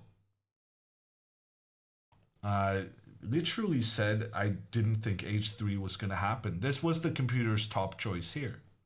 And if Andrea had spent more time in this position rather than first rushing to make the trade and then thinking for a very long time, maybe she would have realized, oh, pawn to h3 is generally a useful move for white, and there's absolutely no need to release the tension between these pawns, and in particular allowing the black knight to get into a more active positioning. In fact, black can't even capture the pawn on e5, because then you allow for the white queen and rook to point in towards the bishop. So yeah, this is actually a very serious mistake by Andrea, that she rushed the trade between the pawns and allowed black to significantly improve their positioning as a result. And here, like, if black goes bishop to e6, then maybe they're threatening to capture, and then you can make the trade. But then it's like a similar position to what you could have in the game, only that black has moved this bishop, which may not necessarily be the most useful move given the circumstances. That being said, ironically, after h6, bishop to e6 is actually the top choice from the computer. So, okay, I guess bishop to e6 was going to happen regardless. And then you had to make a decision about the pawns. Bishop e6 is a bit weird, though. Like, surely black should try and go with the rook on the open file. That makes more sense to me. I think the reason the computer wants bishop to e6 is because the computer really wants the queen to f6. So basically getting the queen here will help protect the black king, but you can't do it immediately because this allows the white knight to come in and get a very threatening position and just push the queen back where it came from. And that's why you need to go bishop e6 here, so that you can go queen f6 afterwards without being too concerned about the knight coming in to attack, because here, well, black wins a pawn and some stuff. But interestingly, in this circumstance, pawn to f5 is apparently very good for white. Sacrificing a pawn and then trying to open up in front of the king, and somehow giving up the pawn like this will allow white to have better chances to attack the black king in the long run, which makes a lot of sense to me. I really like this h3 move. I just dislike that she released the tension before, considering that we talked about how it's good to avoid releasing the tension. Alexandra's opponent, in the meantime, has captured the pawn in the center. And Alexandra is down a pawn and a rook for a knight for really no good reason.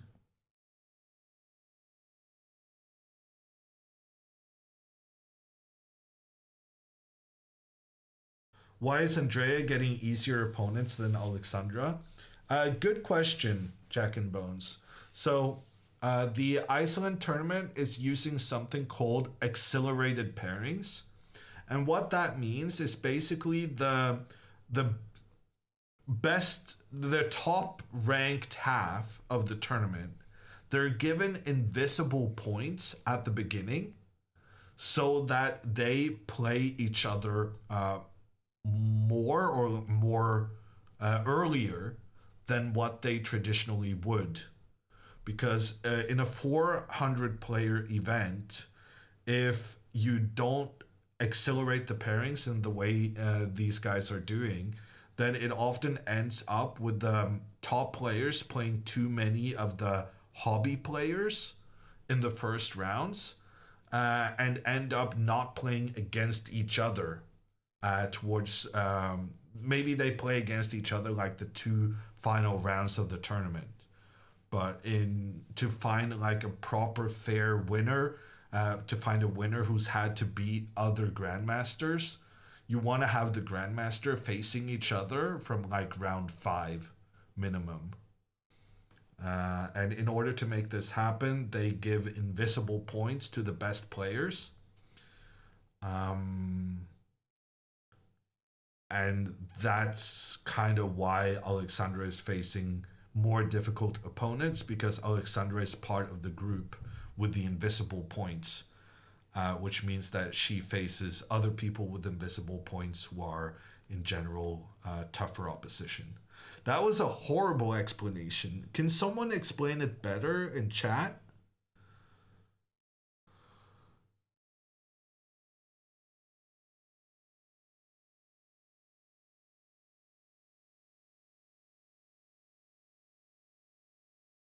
Just look up accelerated Swiss. Yeah, I guess you can Google it. But that's the gist of it. The tournament wants to encourage good players playing against each other earlier than what they would if everyone was grouped together in the 400-man group.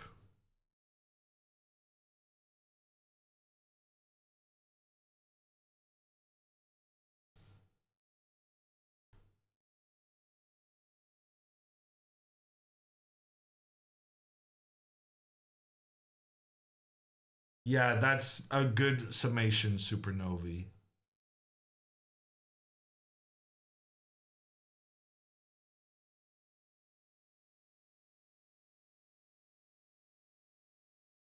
Okay, I'm starting to like this H3 move. Andrea spent a ridiculous amount of time coming up with it. But it's pretty good. Basically just advancing the pawns. And notice how the pawns are advancing on the light squares. So in the way they're advancing, they're also limiting the options for the black bishop. I really like just preparing g4 next. I wonder what happens if h5? Do we go g4 anyway? Take, take, take. We just open up here. Yeah, this is good, says the computer. Chess isn't that complicated sometimes. When Andrea plays, sometimes you just gotta go bang, bang, bang. Give up some stuff and point everything towards the opposing king.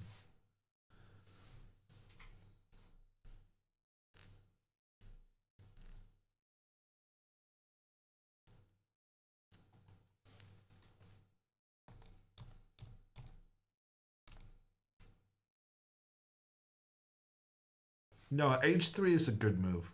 Well done, Andrea.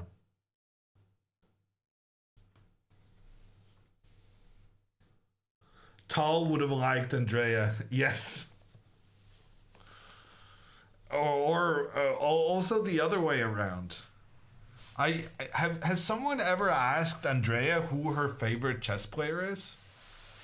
Because I feel like Mikhail Tal should be her favorite. The guy just had no limits as far as sacrificing and attacking is concerned. Magnus, yeah. The problem with Magnus is that Magnus personally has said that he doesn't want to have a style. It's like he was asked some stuff about whose style do you think your way of playing resembles, And Magnus said something very, very clever, but also kind of boring. Because he said, I don't want to have a style. Because if you have a style, you have preferences. And I don't believe in preferences. I want to be playing the best move in every situation. And the best move, is preferences don't really play into that. I just want to play good moves, right? I don't want to play like stuff I prefer. I just want to play the best move in every circumstance. And that means that Magnus is an incredible, incredible player. But to some degree, he's not trying to be, super aggressive like Tal or super positional like Karpov. He's just trying to be the best of everything, which in turn means that his idol, the style he's trying to replicate, is basically that of an engine. And having worked with engines in chess quite extensively, I can tell you that those guys are not super charming. They're just, you just sigh and you're like, oh, you can play like this? Ugh. Okay. I guess that's fine. And they have some beautiful, beautiful lines at times. But they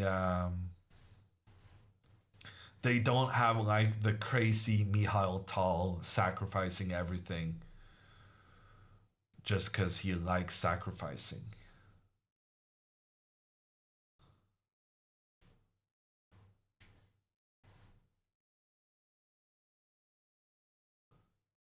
Do you want to be charming or a winner? I mean, I understand why Magnus chooses to be a winner. I don't blame him for that. I'm just saying that as far as Andrea admiring attacking players, Magnus is not it. Because the only times Magnus attacks is when it works. And that doesn't really... that can't be what Andrea idolizes. She needs to find someone who makes the attack work even when it's not supposed to, I guess is what I'm trying to say.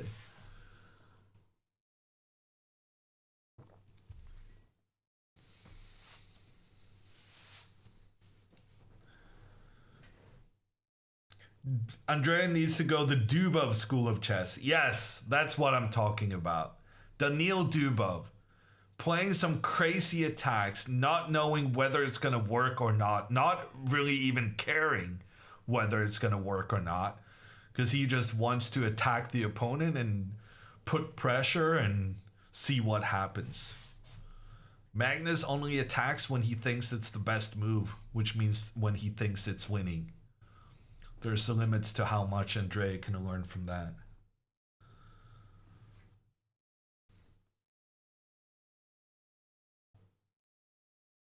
Is Magnus still number one in the world? For 15 years straight, yes.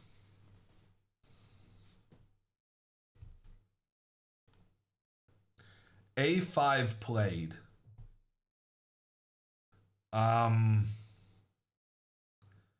That is not it. Are you really going to play Rook A5?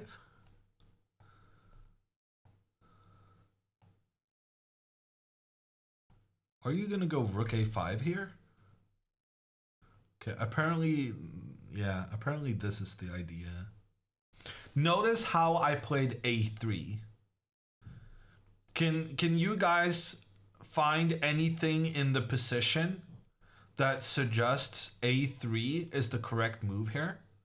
Spending a move to... I mean, it's not like I'm stopping the attack altogether, right?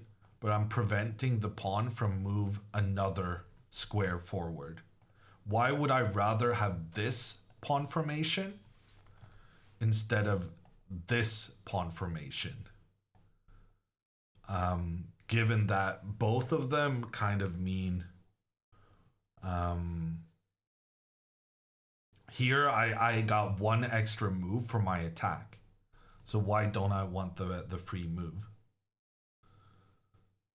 The enemy bishop is light squared. Oh, that's so close. Holes on dark squares, that's kind of it, yeah. But I was looking for something a bit more specific. No need for allowing to weaken the king, but why does it weaken the king though?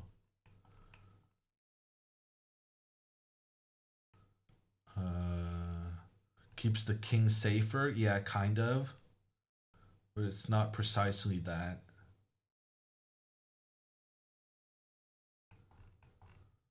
Yeah, I don't see anyone getting it. No dark squared bishop. Well done, Pandota. That is what I was looking for. So because we have a bishop that's on the light squares, as a general rule, I want to try have my pawns on the dark squares so that my bishop and the pawns complement each other. So this bishop is going to do a job to control the light squares, but that means I need someone to take responsibility for controlling the dark squares. So when given the option between whether I want to do this or whether I want to do this, if I end up here having all my pawns on the light squares while also having the light squared bishop, I feel like my dark squared control is not really working out very well. So I want to go a3 so that these pawns are doing a job keeping the dark squares, the ones I highlighted in particular, under control. And then in addition to these, I'm also going to have this bishop. And then because I'm controlling both the dark squares and the light squares, it makes for good control all together around my king.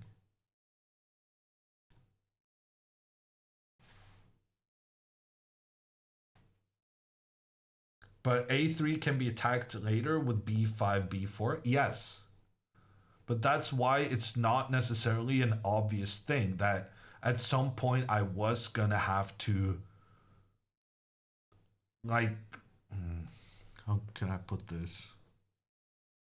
It's not without disadvantages to play the pawn to a3, because like you said, this pawn can be a hook for the black pawn advancing in the future.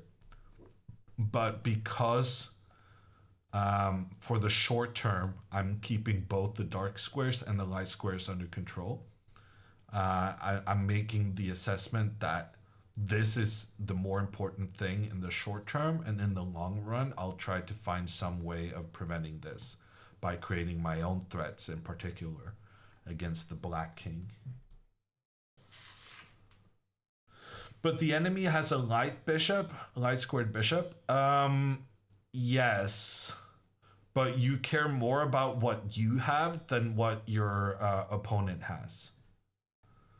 So it's more about what squares you control than necessarily what the opponent can do.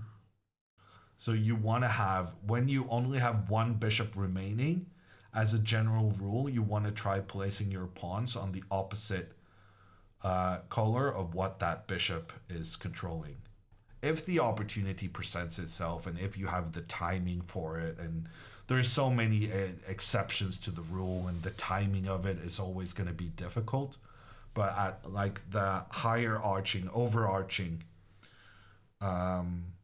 principle, you look at your own bishop and then you decide your pawn placements based on that. Okay, Andrea has played g4, which is what we were expecting. This was obviously her plan with this h3 pawn move. She's trying to build up her pawns, going up against the black king. Black is very obviously going to play pawn to a4. That is pretty much the only idea he had with this advance. He's going to go pawn to a4, and if allowed, he will go pawn to a3. And if he's not allowed, he will move the rook up to have the rook influencing the game in from the side.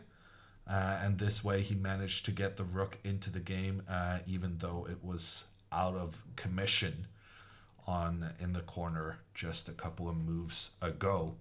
And what I'm excited about is whether or not Andrea will play the move a3 to utilize the principles we just talked about, which is that when you have a bishop on the light squares, you want to try and blockade pawns on the dark squares if possible.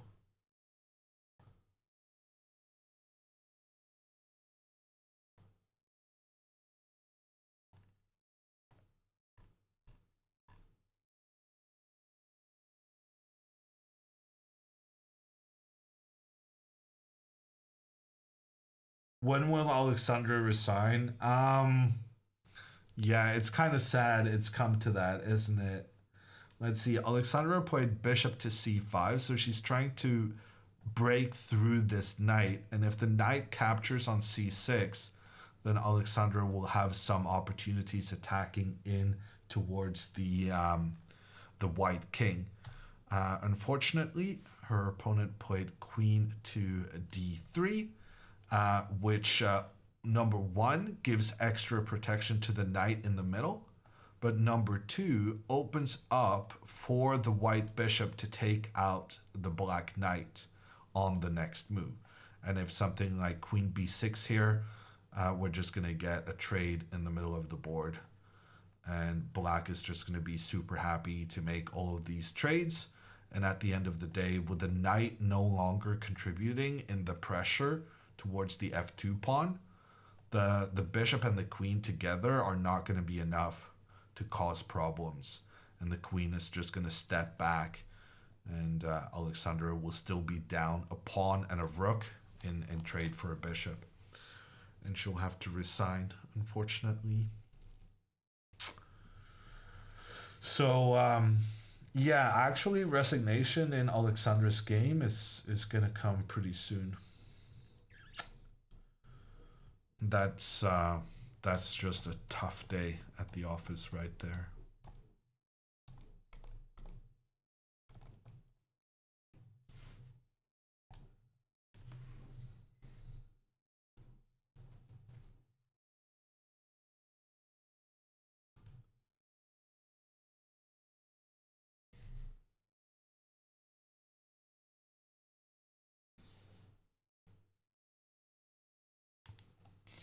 Will Andrea catch up in rating to Alexandra? I wouldn't think so. So far, Andrea, I think, is... Well, she's not winning rating, but she's not losing either. So far, Andrea is about 0 in rating, and Alexandra is gaining some ratings since she beat an international master in the first round.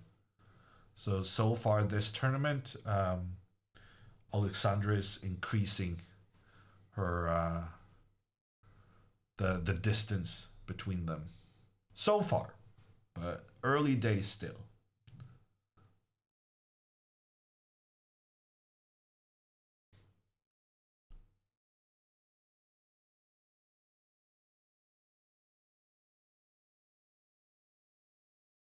Is Andrea going to be in time trouble? No, I don't think so. The clocks are 15 minutes delayed. And in the last 15 minutes, basically Andrea's opponent has been thinking a lot and Andrea has been playing pretty quick. And now Andrea's opponent just played f5, which computer not a massive fan of. But on the other hand, it does force Andrea to kind of shut down her intention of continuing forward with the pawns. I would assume Andrea plays pawn to g5 here, and then is just reasonably happy to have her pawns moving forward, and that there are fewer pawns giving protection to the black king. And she can then very easily continue with her other pawn just up the... That's one of the big advantages now for Andrea, that in these kind of positions, she could never go pawn to h4 because then the bishop can just capture the other white pawn. But because black goes for the kind of blockading move offering the trade of pawns here. When Andrea then just avoids the trade, it means that now this bishop scope is a lot less worthwhile, and it allows Andrea to have a very simple plan of just advancing the h pawn up the board next. And actually, no, this is just incredibly good for white, because this pawn is just going to make its way forward, and then if you just get this trade and open up for the rook, you're gonna be so easily just, as long as you get the queen now onto the diagonal to point down on the black king, that's just gonna be game over. In particular, because this pawn is also taking control of the f6 square, which is where we talked about black wanted to move their queen here to keep the king protected. So pawn to g5 is just a super good move for Andrea, and it makes her next couple of moves very easy also, with the advance of the h pawn.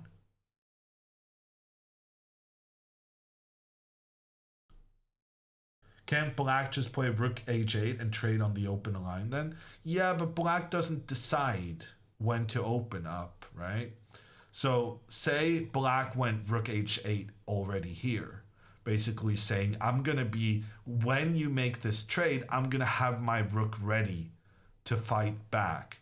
But the problem then is that, okay, white decides I'm going to go for the knight trade here so that I get my queen pointing down on the king. And then after the king moves, now I'm going to be like, okay, if you didn't have your rook here, then I would make the trade and bring my rook in. But since you already put your rook in this terrible defensive position, you're preventing me from opening up the h-file, but you also misplaced your rook. And it's going to give some other good...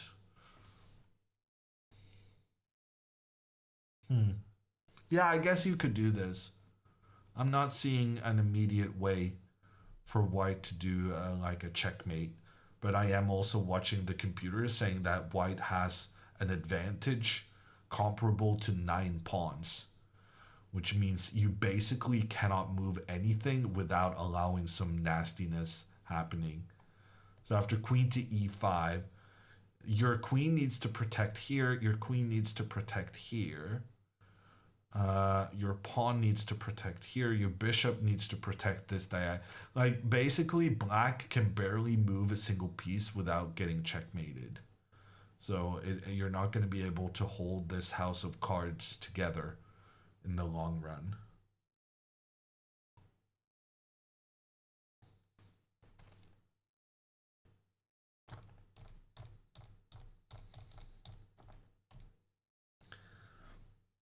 But yeah, would love to see a reasonably quick decision here from Andrea, because she doesn't have like a ton of time.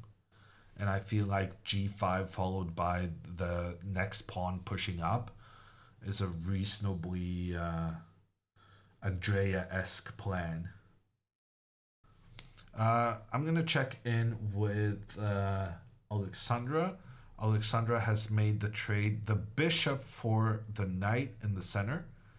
And after the recapture, what could she have played knight to b4? She probably wanted to play the knight here. The idea being that when the queen moves away somewhere, you can try to go knight to c2 and try and get your rook back. The problem is just that you don't get your rook back because the opposing rook can point down towards your queen. And you just made a horrible position even worse through that. So instead, Alexandra played... Oh, she played knight f6. But yeah.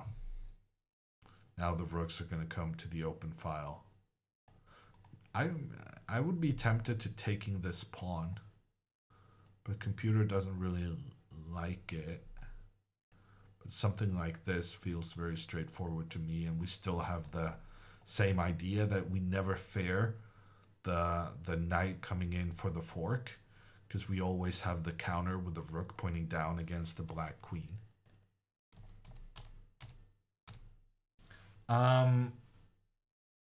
Andrea's still thinking. I'm gonna have to take a tea bathroom break, or rather a bathroom break on account of all the tea I've been drinking.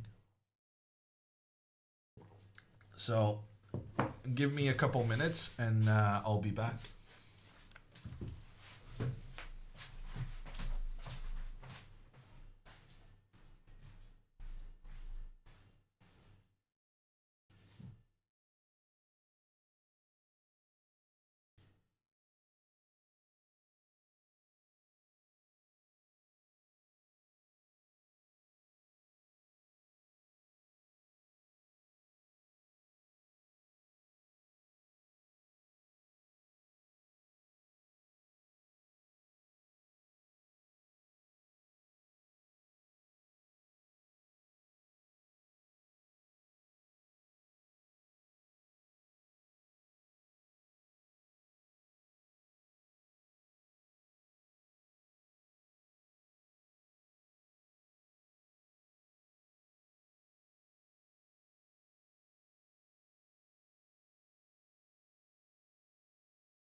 Okay, what has happened?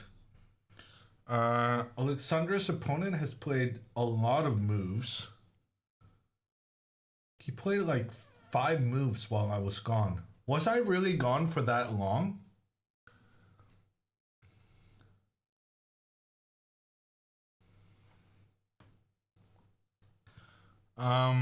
So a rook has come here to point down here. The queen tried to attack this pawn. The rook came in here to a counterattack on b5. The pawn protected. The other rook came in to try and put pressure on the knight. And then Alexandra played her rook up to keep this under control. And her opponent played pawn to a3. I'm guessing maybe it wasn't these exact moves, but what I will say is that the position we have on the analysis board now is the same as is on the screen. So this happened, these moves happened, and I'm not sure if I got the moves in the right order. Andrea played knight to b5. How do we feel about that though? Like, why are we allowing this tension to still be there? I guess I can't really criticize her for not releasing the tension after being so firm in criticizing her for releasing the tension previously. The good news is that after initially not liking this knight to b5 move, the computer, after having thought for a little bit, decides that no, actually this was quite a clever idea. Black's only acceptable response is to capture the free pawn, which is always going to be a bit of a risky thing to do. You're never going to feel super confident about allowing your opponent to open up the H-file pointing down on the black king. That being said, it is what black has to do if they're going to survive this game, because black basically has a terrible position. They're under attack. Things are looking grim. And I ask you, would you rather have a grim position with equal material, or would you like to have a grim position with an extra pawn? And that's basically how I guide my defensive chess playing skills, is that if I'm going to suffer, I might as well suffer with an extra pawn. And that's probably how Andrea's opponent is going to think as well.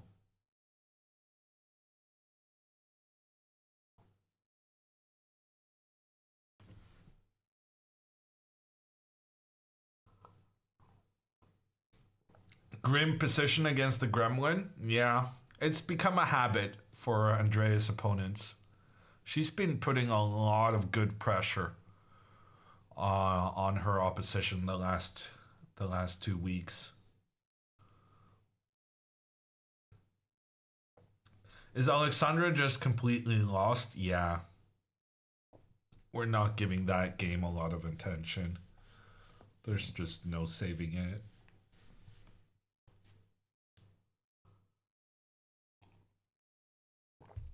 I hope she doesn't trade queens. Believe me, there's absolutely no reason to think Andrea would ever considering trading queens here.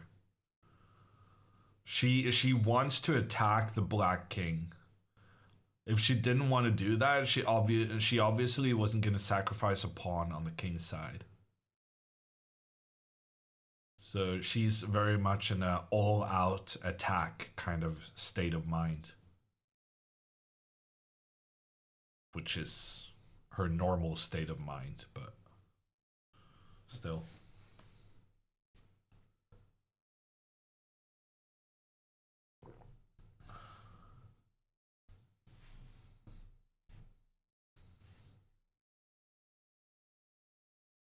The guy sitting behind Alexandra is Suleimanov, who beat Magnus.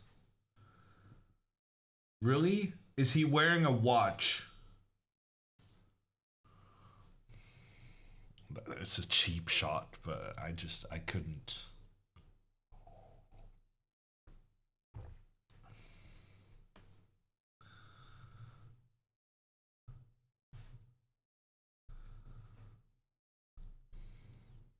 The one thing, the Suleimanov game, the only kind of good thing that came out of that game, in my opinion, is my decision to decide next time I'm playing against Magnus, I'm wearing a minimum of one watch. I didn't know that's all it took to beat Magnus.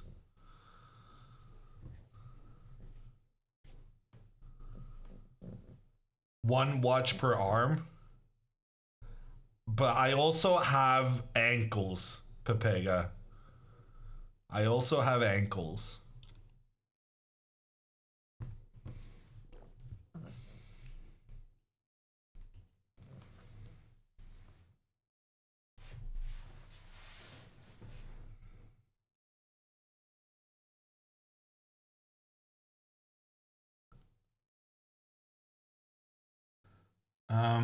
There's some quick moves happening. B4 solidifies white's position. Seems fine.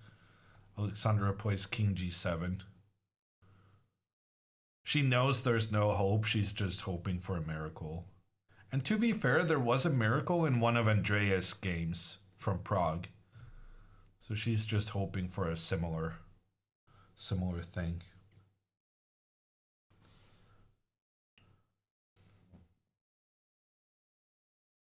Is tomorrow 2 games as well? No, tomorrow is 1 game, but then there's another 2-game day on Monday.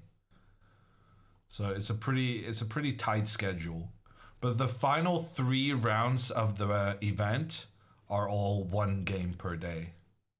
So that's nice.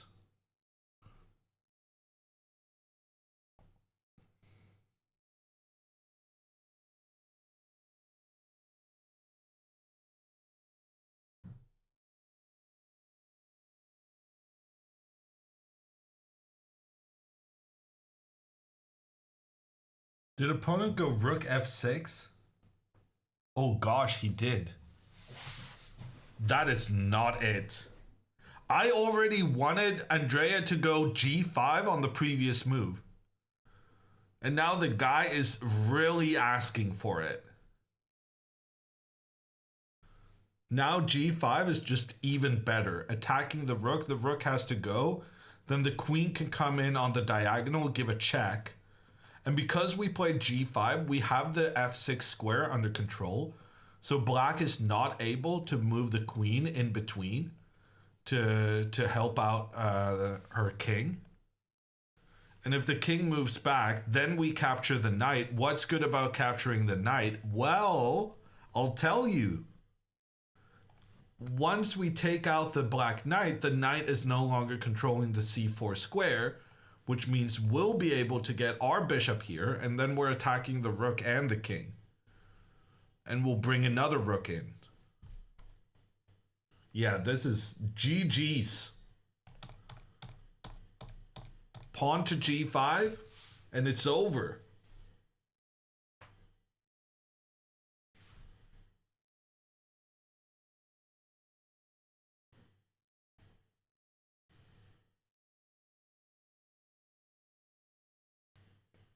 How's Andrea doing on... Andrea's not doing great on time. She just needs to make a decision here.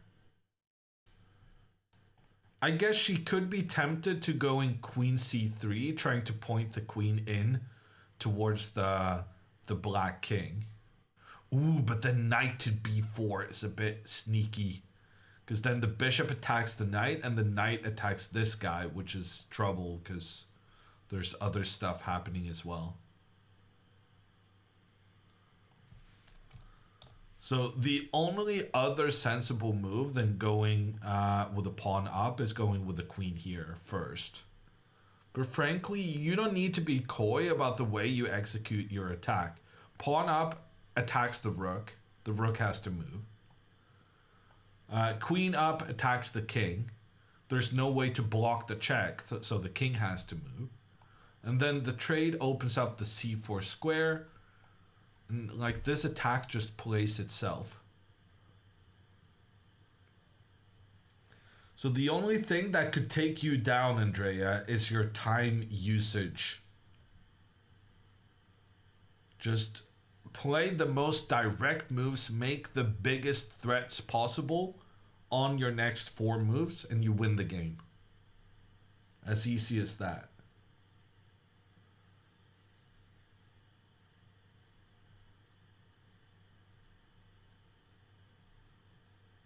Looks like it's a good day for the white pieces. Except Alexandra this morning.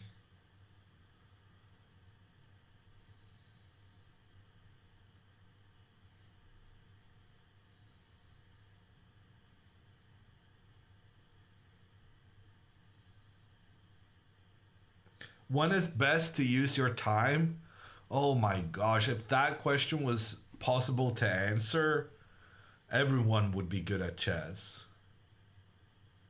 In general, you want to use your time in the critical positions where an inaccuracy has a bigger cost than elsewhere. Like typically when you only have like 1 or 2 good moves, or you're trying to formulate a plan, stuff like that.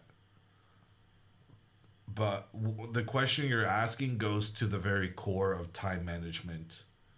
And there's a lot of chess players struggling with their time management.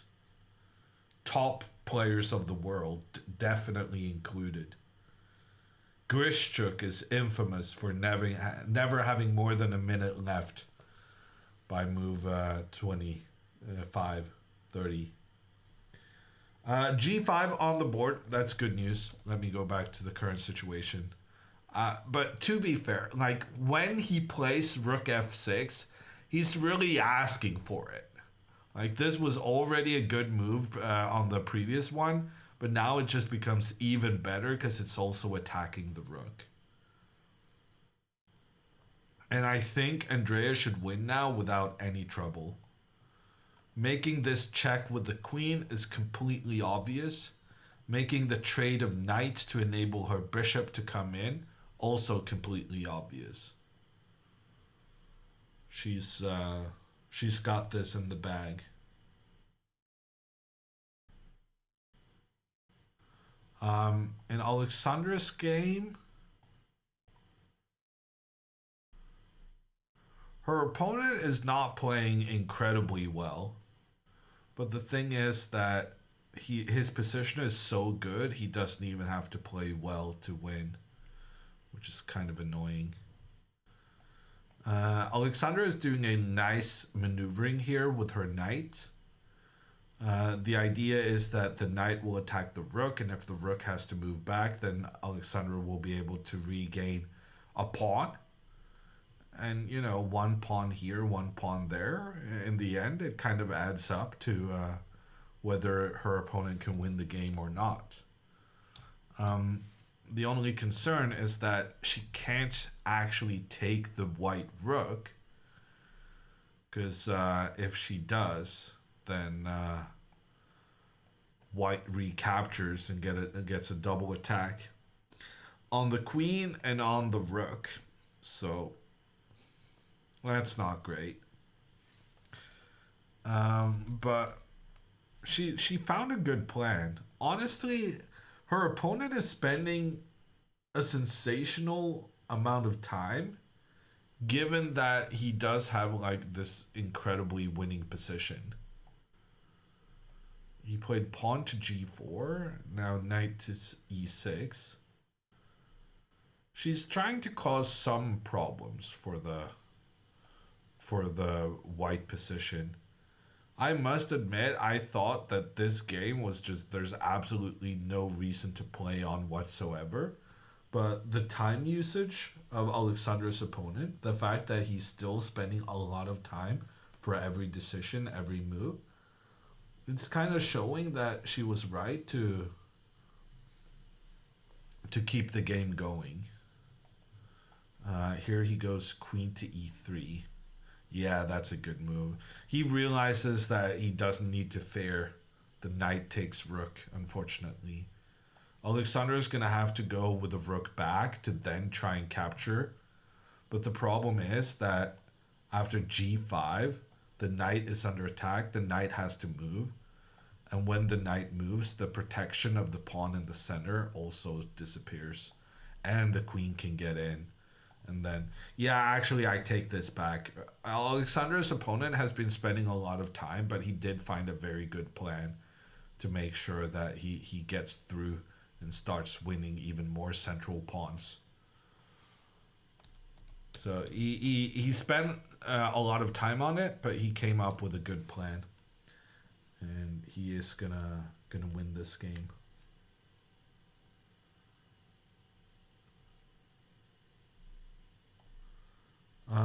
In Andrea's game, her opponent has played rook to e6.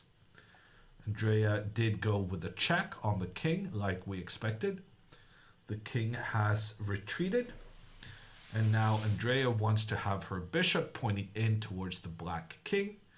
If she plays her bishop here to begin with, that bishop can be captured by the knight. So she would like to remove this knight. And as it happens, completely accidentally, there is a white knight ready to capture the black knight. And so that's what Andrea has done. And if rook takes, then we're just going to trade the rooks. And then the bishop comes in, check on the king. The king only has one square to go. But then the queen comes in for the checkmate, supported by the bishop, also supported by the pawn. So both the bishop, the pawn, the queen, all playing a role in this checkmate. And that's why black has to capture with a pawn instead. But if he captures with a pawn, then his rook gets caught on the same diagonal as his king. So I'm actually expecting Andrea's opponent to potentially resign here, because there's just no hope with both the white bishop and the white queen pointing in towards the black king's hideout. You're just never going to survive that onslaught.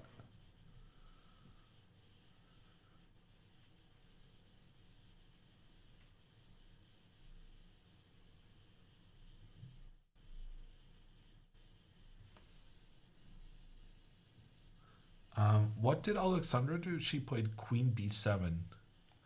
She actually is reinforcing her protection of the d5 square. Unfortunately, now queen to e5 attacks the rook, and if the rook retreats, then pawn to g5, and there's a pin, and the pawn's protected, and it's attacking here. So that's going to be it. Tomorrow is only one game. So for those of you already trying to plan your Sunday, don't worry, I got you covered. The games will start at 3 p.m. local time. That is 4 p.m. Central European. It is 11 a.m. Eastern United States, and it's 8 a.m. Pacific, which means essentially that it's at an acceptable hour of the day, as opposed to the nightmare morning we had today.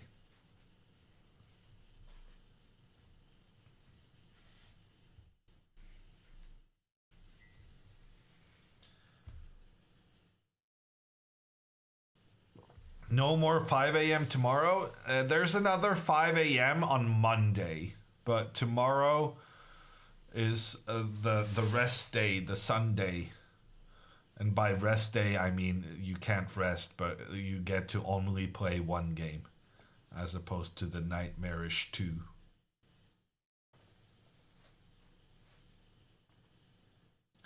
Queen e5 is on the board for Alexandra's opponent, pointing in towards the rook. Nothing much to be done here.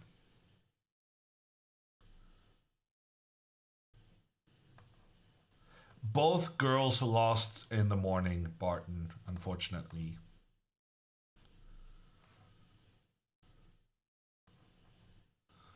Okay, Alexandra realizes that if she moves the rook, the pawn will come in.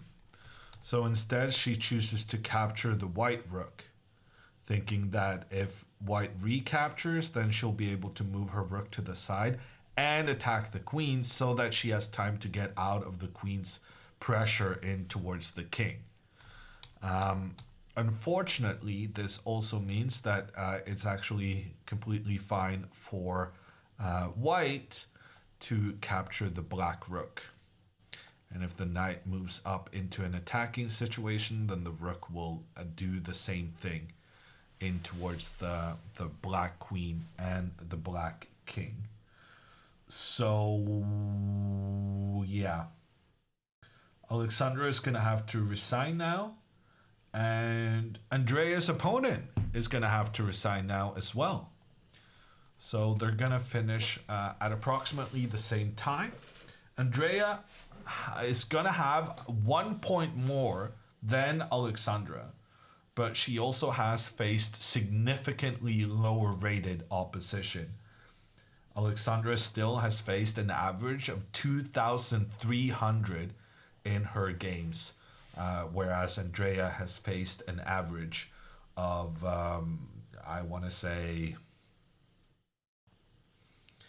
1750, something like that. But you can only win the games that you're playing.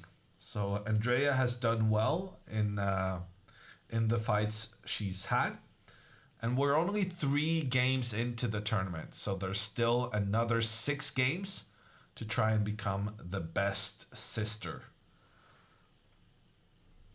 Could they play each other tomorrow? No. No, they could not.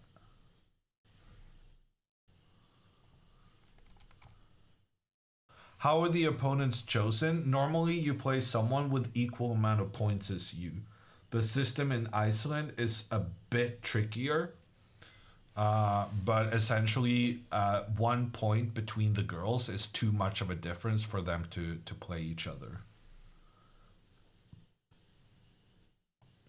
Alexandra plays her knight back to e6. By doing this, she takes control of the c7 square, avoiding the infiltration from black's rook. However, the white queen will now just return to where it came from, once again pointing in towards the black king and threatening to move ahead with the pawn to attack the knight, and the knight cannot move because then you put your king in check.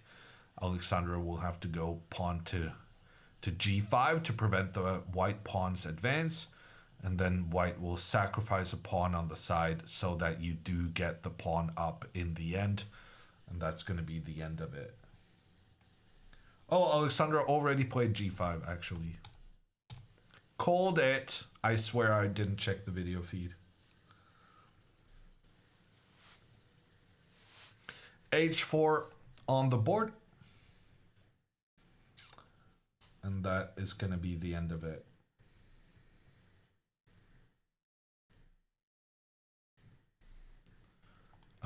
King up. Somehow Alexandra is managing to avoid to lose her knight. But there are going to be a lot of different other... No, actually she's not even avoiding that. h5 check, king moves back. h6 check, king moves up. The king needs to keep close to the knight, but here the queen comes in, check, and then you have to leave the protection of the knight, allowing white to win the game. Alexandra's opponent instead plays queen f5 check, and when the king goes back, I guess he just captures on g5. But there, Alexandra actually managed to avoid losing her her knight, but the problem is she's losing everything else everywhere.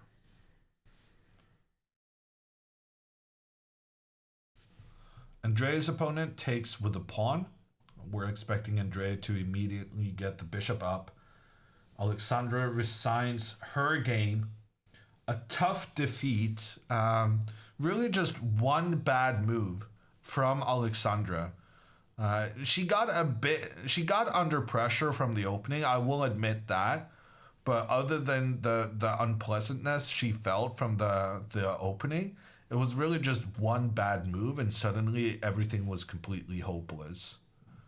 And she did play a hammer recommended move at some point, which kind of turned out really poorly, because that actually just gave White's attack a possibility to latch itself onto and sacrifice a bishop.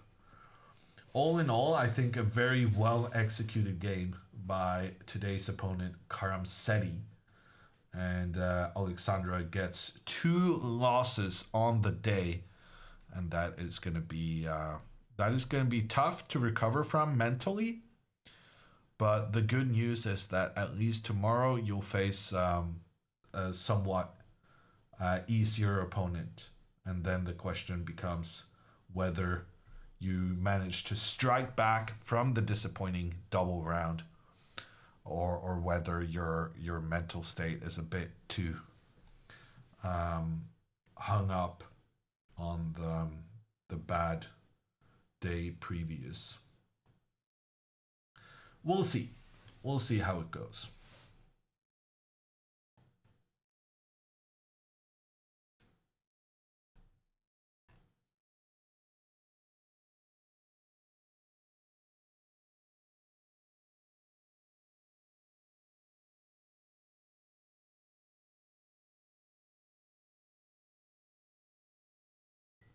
Does Andrea need extra time? No, I think she's fine. She moved her bishop up. She's pointing down towards the black king. Her opponent plays knight to b4, which I guess under the circumstances is an okay choice, because now if bishop takes rook, at least you have some ideas trying to create trouble for the white king. In fact, computer is saying that bishop takes rook is actually a significant mistake, making this much, much more difficult. Instead, the move the computer wants... Oh, gosh.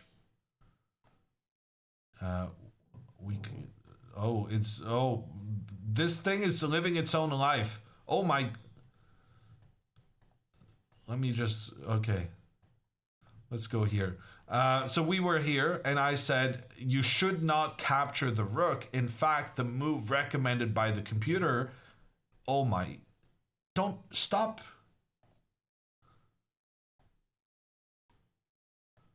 The board is moving on its own. I'm not saying I believe in spirits and ghosts and whatnot, but that was freaky. Rook takes d6 was recommended by the computer, and the good news is it's also what Andrea played. Really good move from Andrea. That is a knockout blow. The black rook cannot capture because of the bishop's pressure down towards the black king. And if rook to c8 trying to point down against, well, pretty much all the white pieces who have made camp on the c file, then Andrea can just capture on e6, check on the king, and if the bishop recaptures, suddenly the white rook is able to take out the black queen, and with it win the game. Andrea's opponent instead plays queen to e7, and now once again Andrea can capture the black rook. It's a perfectly good move, but it's even better to bring in another piece into the attack, give extra protection to the rook. Now you're also threatening the bishop, and you're just bringing all the pieces to the party, and the black king is completely overwhelmed by what's going on. And in fact, the rook coming in from the corner is what Andrea did, and she's got this completely under control.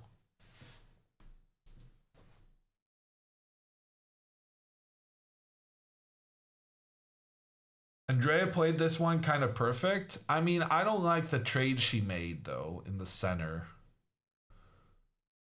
But she played it well.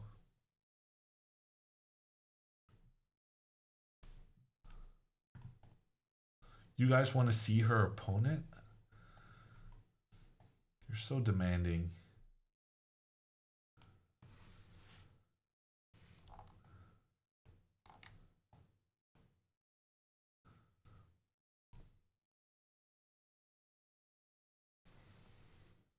You want to see his pain. Wow.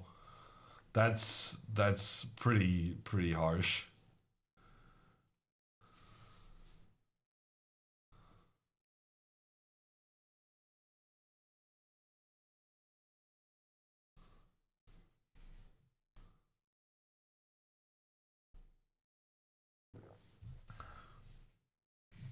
When are the next pairings announced? So usually the pairings are announced 6 hours after the start of the round. So I would expect the pairings to be ready at 10 p.m. local time, which is 11 p.m. Oslo time.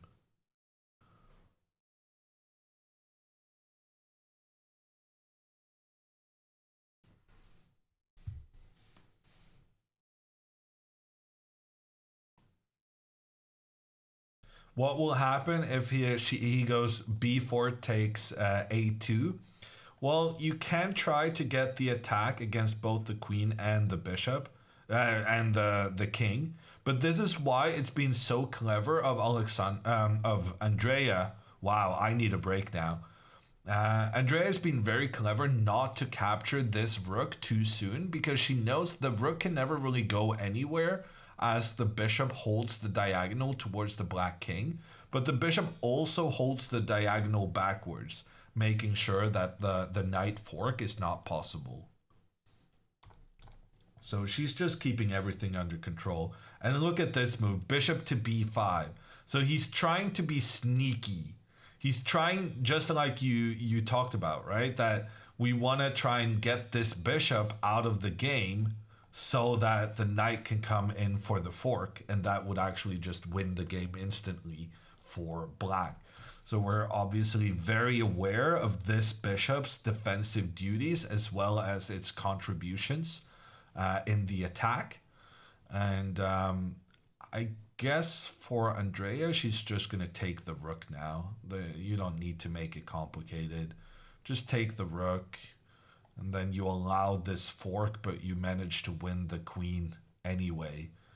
And it turns out, when all is said and done, white just has an extra rook in this circumstance. And that's going to cause a resignation.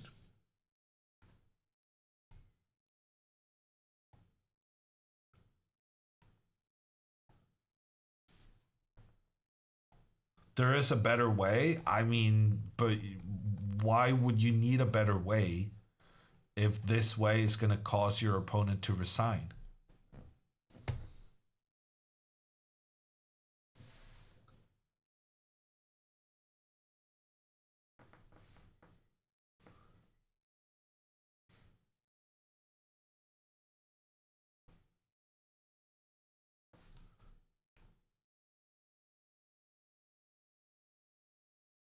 Yeah, no worries.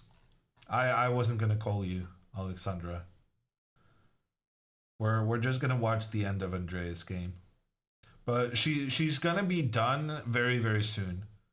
So if you want to talk with her, it's probably gonna happen in 5 minutes.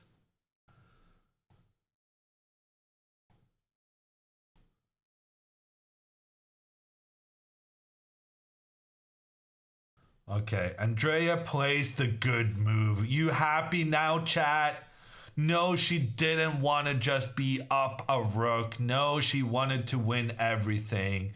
Oh, no, you can't go bishop takes rook. Oh, extra rook is not good enough. Oh, no, it's checkmate in 10 moves. Oh, hammer, checkmate. No, don't do like that, hammer. You missed a checkmate, dude. Okay.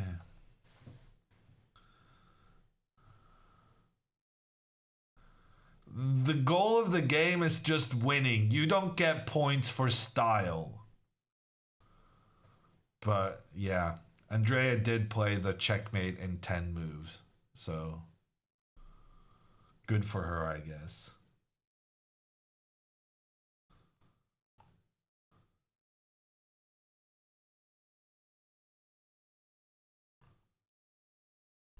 Hammer losing it after too much commentary in a day?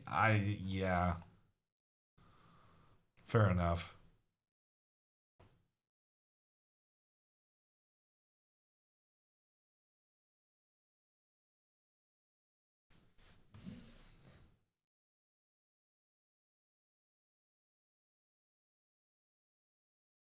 Tomorrow's games start at 3 p.m. local time, 4 p.m. Central Europe, 11 a.m. New York Eastern, and 8 a.m. Pacific.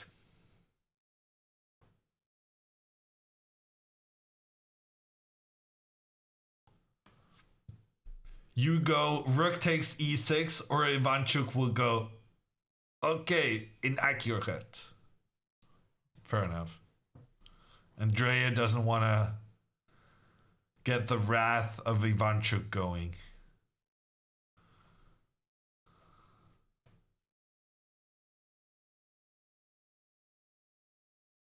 What about Hawaiian time?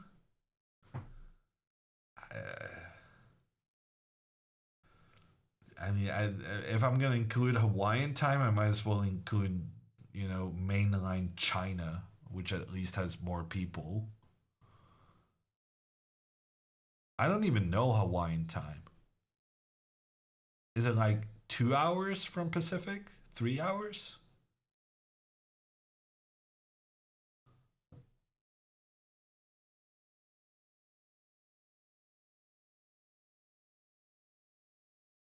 Only Hawaiians know. That's probably the correct answer, yes.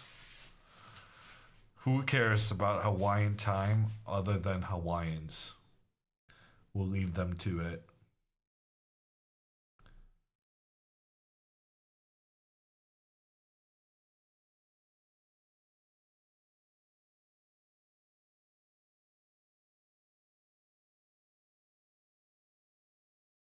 Bishop takes bishop, and now queen takes bishop, and you keep the... Wow.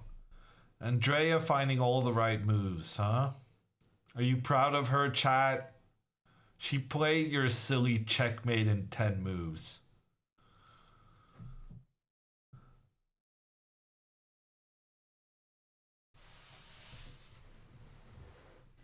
She could have just ended the game instantly by getting an endgame with an extra rook, after which her opponent would have just resigned. But no, she had to do it the complicated way so that her opponent is still thinking about the calculations just in case there's something someone is missing.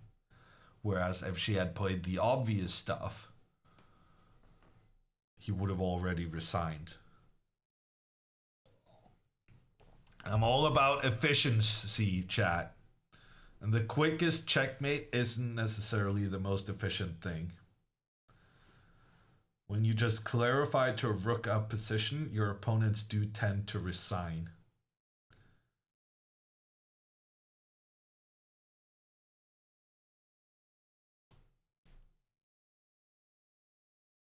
Blasphemy.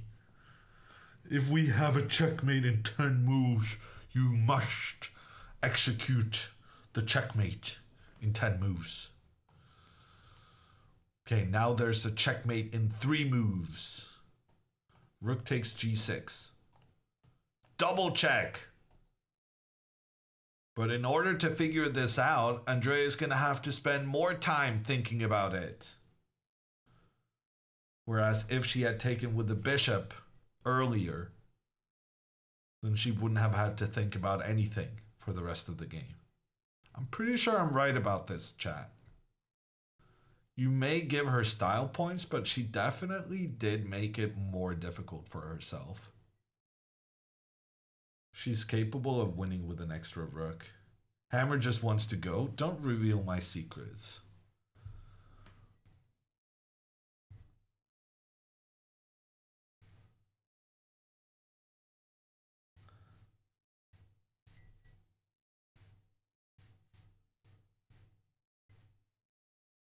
She is a streamer after all.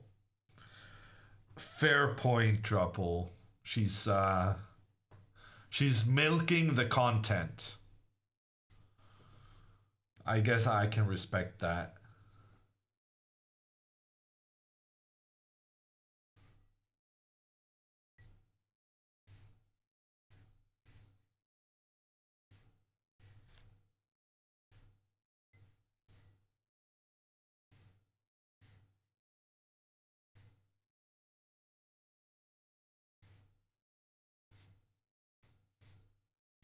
She's playing pretty well. I'll give you that. She's playing pretty well.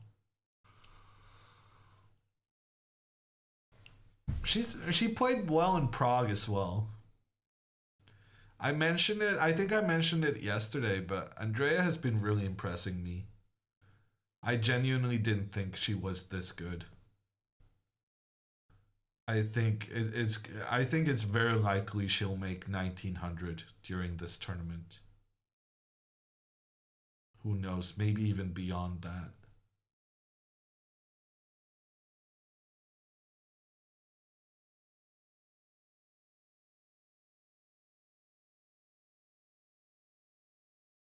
You didn't think she would beat 1600? That's not what I said, though.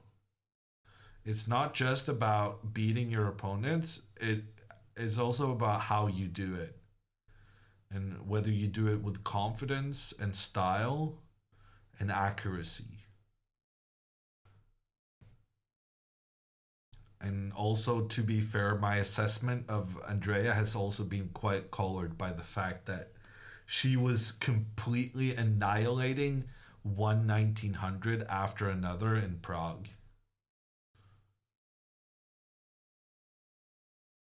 Okay, he resigns the game. GG's.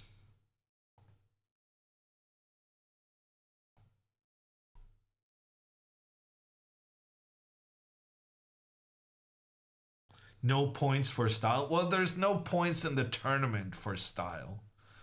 But I guess the audience does give some kind of style points. You know, I'm all about the result. I'm a grumpy old grandmaster. I went beyond the point where I get enjoyment from my games, and now I just want to win. And Andrea hasn't gotten beyond that point yet. She wants to win in style. And she did.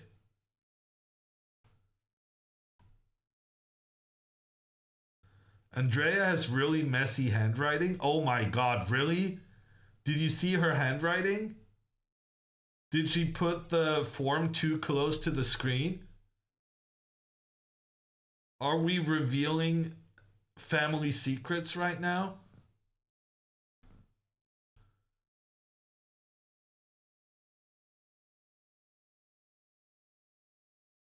I will let you know that my handwriting for a boy is like 10 out of 10. On the girl scale, it's like 6 out of 10. That's actually one of the most confusing things in the world.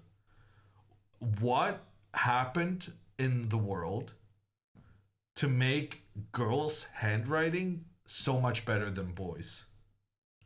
Like, we're both humans, right? How is the average boy handwriting so much worse?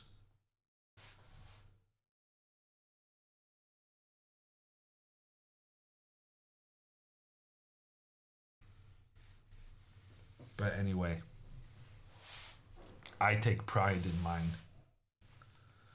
The wave, very happy wave, and then bye-bye. Andrea is gonna find her way out of the playing venue. She's gonna get on her cell phone and she's gonna call us to tell us all about this game and how she completely annihilated Mr. Philip Clare of England. And yeah, there's not really much more to say about it. It was a one-way bulldozing. Philip never really stood a chance. And Andrea tomorrow gonna face I think a significantly higher rated opponent. I think tomorrow Andrea is gonna get like a 2050, maybe even better. But she is gonna have the black pieces. What's been interesting to see during the Prague tournament and here in Reykjavik is that Andrea with the white pieces is just demolishing people. But now that I think about it, she did win with black in the first round here in Reykjavik, but her black score has been abysmal in general. So tomorrow is going to be a big day for her to try and showcase that she's improving her black games.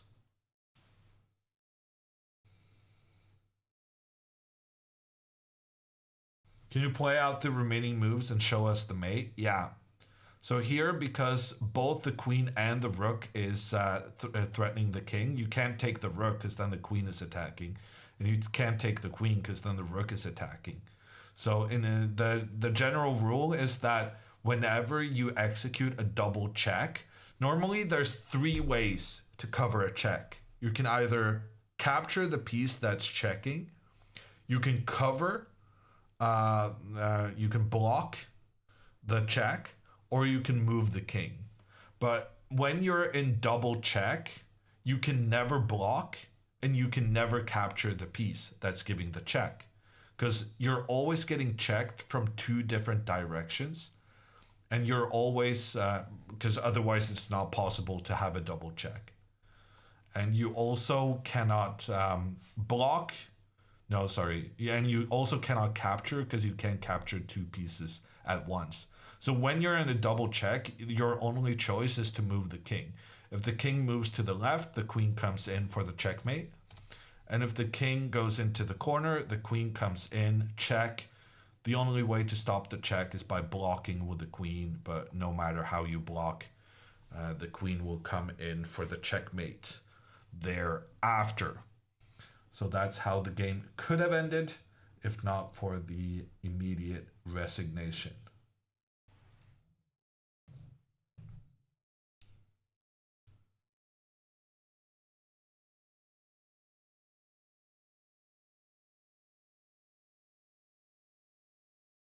Pilgrimage, if you want to start playing chess, I recommend you start out after you're reasonably comfortable on how the pieces move. You should start learning how to give a checkmate with a queen against a king. And then you need to learn how to do a checkmate with a rook against a king. And then you start doing puzzles. And then you start also playing some practice games. That's going to be your best road to improvement from completely starting out.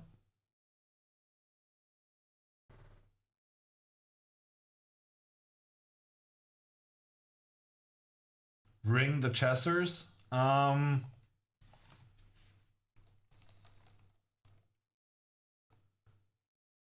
mean, I'm waiting for her, right? Why? If I message Andrea now, do you think that's gonna make her get ready faster? She won her game. Obviously, she's gonna want to talk to stream, but she'll be ready when she's ready. Oh my god, I had caps lock on.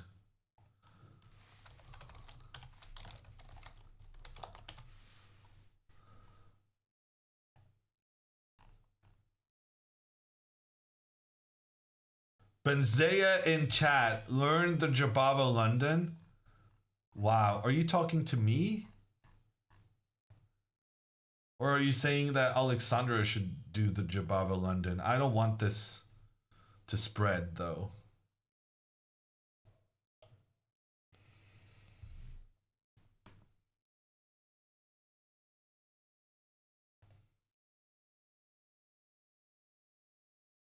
Oh, to the guy who wants to learn chess. No, don't learn the Jabava London.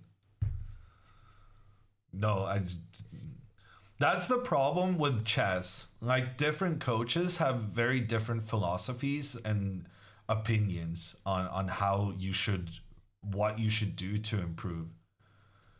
I was actually talking to a friend of mine about this, and she was on like she was starting out as an adult improver, and she felt like a lot of people were kind of just picking and choosing the method that they liked. They were choosing the coach they wanted to listen to based on their already preconception on how they wanted to. Hello. Hold on a little bit. I'm just gonna get you on.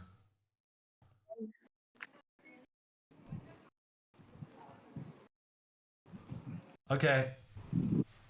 Hello. Your camera kind of went out. Where'd it go? Hang on, it broke. It's broken. Oh.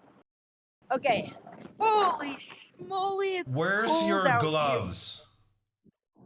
here. Well, I can't use them because then I can't tap the screen.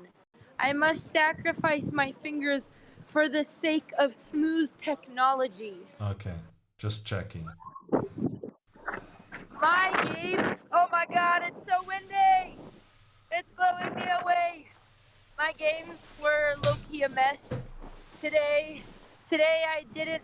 My first game, I had prepped exactly for what he played, but I was so sleepy, and this 9 a.m. round ruined all of us.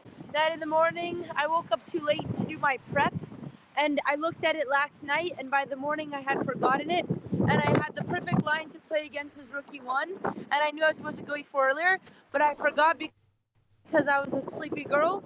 And then this game, I played absolutely no theory, and I definitely did not play that opening very well because I feel like I traded everything thinking I had tactics when I should have just kept the pressure.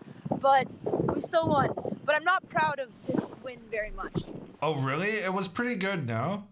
I mean, other than taking on D6, it was great. Yeah. Yeah, no, I took on D6 too soon because I thought I had knight G5 right away. But then I realized they had bishop G4, and then I would go into the endgame up a pawn, but with doubled pawns, and I didn't like. Oh my God, it's so windy! Wow, look at the mountains. Wait, and then I'd go into the endgame up pawn, double pawns. It wasn't that good, so I should have kept the pressure. But my sleepy brain. But look at the mountains, chat. Wow, it looks like that water straight from the glaciers. Anyways. I guess, was the opening okay? Was I supposed to take on E5? The computer thought taking on E5 was bad after taking on G7. So basically, the computer thought taking on E5 is good, but that you should do it without trading the bishops, because if you don't trade the bishops, then after pawn takes E5, you can go H4, and he doesn't have the ability to go H5 because your bishop is blocking. Yeah. That was my prep that I forgot. I realized I was, for some reason, because I didn't have that many lines on E5 because it's not that good. Wow, the mountains are so beautiful. And I realized that after I traded everything, I was just like trading everything, and I was so scared I was going to go into like a draw in game. But yeah, he made a couple blunders. But I need to be more sharp tomorrow, but gonna catch up on sleep. No more excuses for tomorrow, because all of my prep I had in hand, and then I just forgot about it. But I mean, a double round it's always going to be tricky, right? Yeah. Well, yeah, no, the 9 a.m. was, me and Dina went to bed at like 3 a.m., and I think Alex slept like 4 hours. And I think Anna Kremling fell asleep at her game until she had 1 minute on the clock and was about to flag. Are you kidding me? So, us streamers don't do very well. No, that's what Jules told me. And I saw the clock. People saw it on stream. But Jules told me that she fell asleep and almost flagged. Oh, so it could be worse. Well, you know there's another morning round, right? Yeah, myself for that one. I don't know if I could do another 9 a.m., but I will try. But from the first game as well, actually, to be honest, like I just no, okay, otherwise than the bad opening and getting into bad position, which I felt after E6 from game 1 was okay. Do you have any words of wisdom from game 1 today? No, I mean, you just made a blunder, right? I mean, I felt like you played a bit too quickly because your Yeah, opponent was low on time and you wanted to try and I did. punish him. Yeah, I was trying to cheese him. I Yeah, thought I could cheese him, but didn't I really got work out, cheesed did it? instead. Yeah. That's the Yeah, thing, the I just clock for doesn't I matter want as much as you think it does. Because in 30 seconds, almost I everyone know. is capable of finding a good move. I would just really like to flag somebody for once. I'm always the one getting flagged, and I thought, okay, this is the game. This is my time to shine. I'm about to flag a 2000. So it was more just a personal goal. Yeah, But yeah, a bit much wanting compared to can't see playing the chat. board. Did they? Well, honestly, yeah. Well, maybe we'll get one one flag in the tournament, but only if I begin remembering my prep. How did Do you Alex's game think go? your I want to prep ask her is to dinner, but Do you think your prep is kind of like without good prep you cannot win games? Do you think your preps are deciding your no, games? because well, like in the first game, I realized really quickly that I had forgotten the move order and I messed up. But I still felt like I had a decent position, which I definitely did until I literally played knight takes in like 3 seconds because I didn't calculate rook takes and I saw the rest and thought it was good. So, but definitely what happens is like in the first game, I realized what I had done, that I forgot my prep, and then I was so disappointed in myself that like I couldn't get it out of my head. But then I felt like even apparently he played the best, and apparently like he had prepared everything.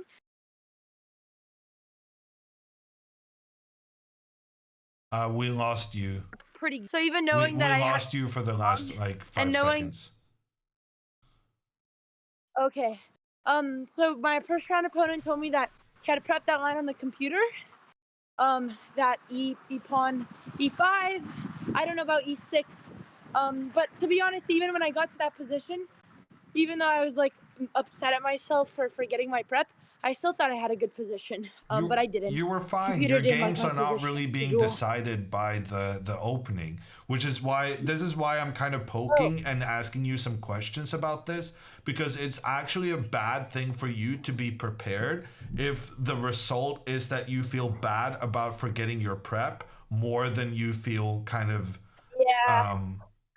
because then the preparation is kind of working against its intention. The point of preparing for our games is to feel confident. But if you feel repeatedly that, oh, I forgot my prep, now I'm feeling bad, when the actual fact of the matter is that basically none of your games are being decided in the opening with your preparation. You can get a good position, sure, but ultimately it's going to be good moves that convert that position into a win. Yeah. Well, so then I'm kind of lacking the good moves to convert. Are you Maybe though? a little. Because like this game was excellent against Vulcan. You absolutely destroyed him.